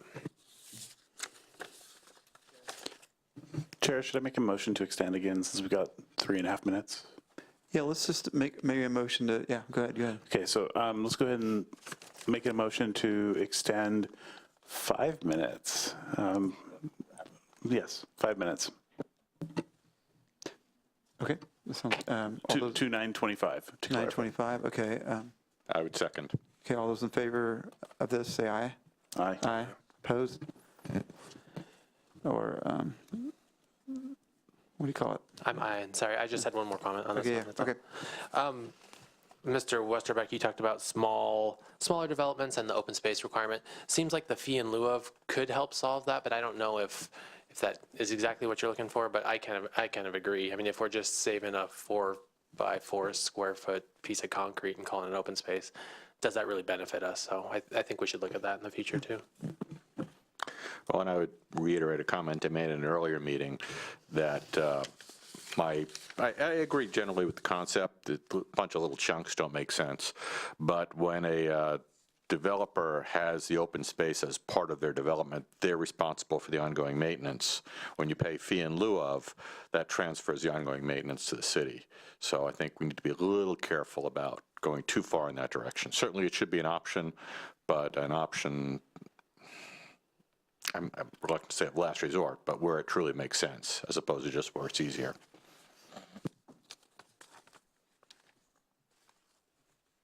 Okay.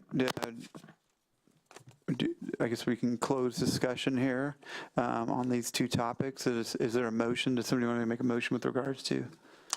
So I would make a motion that we accept the staff recommendation on the remaining 2 items on the agenda.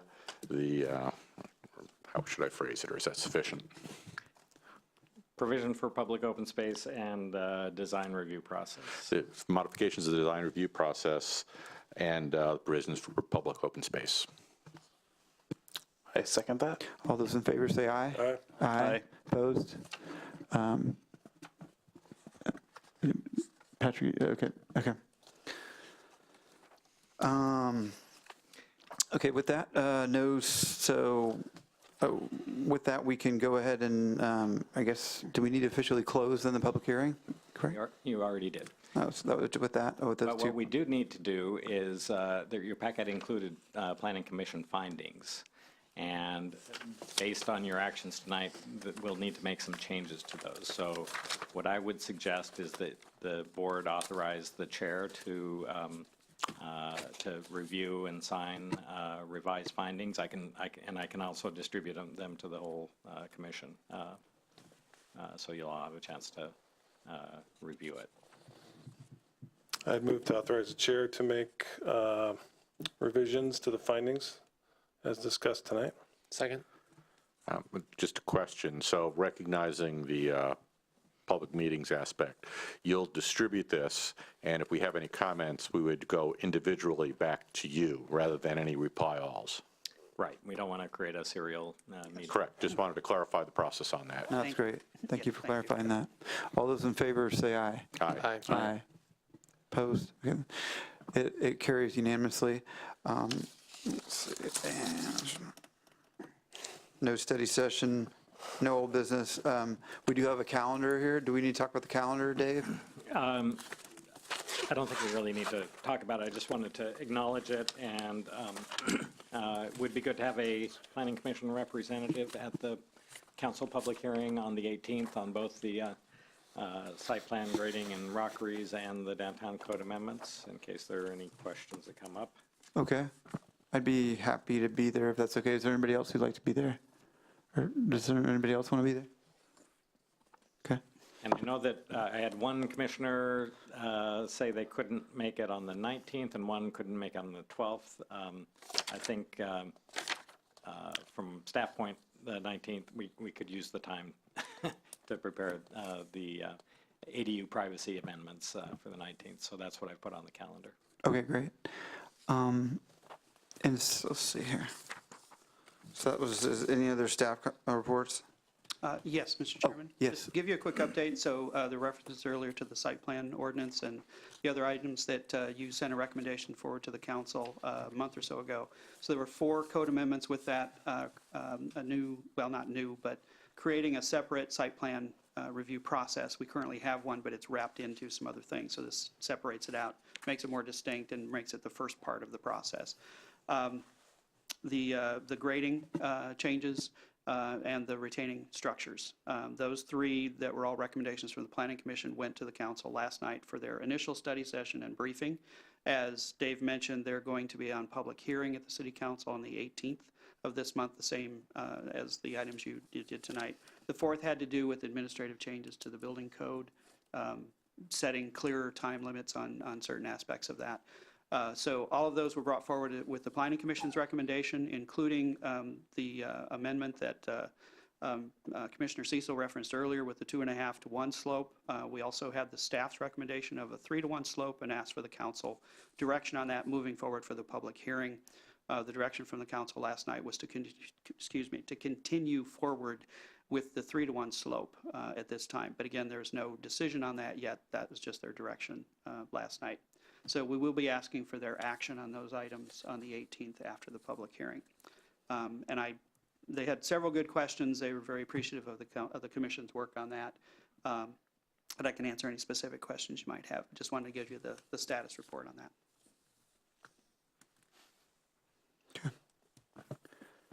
Let's see. And the only thing I would, so that's, any more staff reports?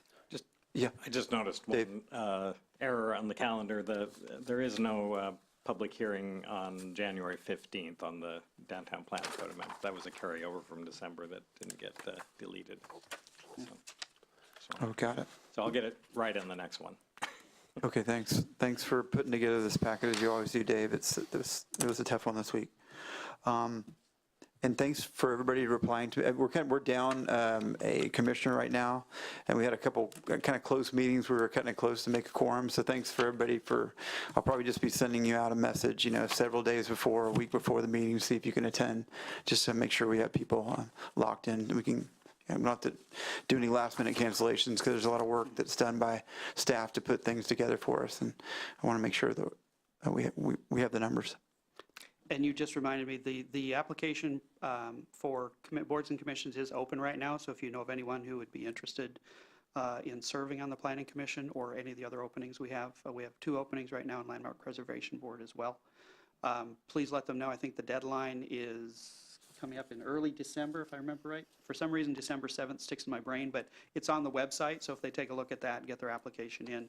Council is accelerating their process a little bit this time because we do have several openings, so they're going to be doing interviews January 8th and making appointments that evening. So any vacancies would be filled immediately upon appointment. Any that are expiring would be filled when the term is up. Thanks, Michael. Thank you. Okay, with that, we have a motion to adjourn. Motion to adjourn. Seconded. All those in favor say aye. Aye. Aye. We are adjourned. Thank you. I was going to add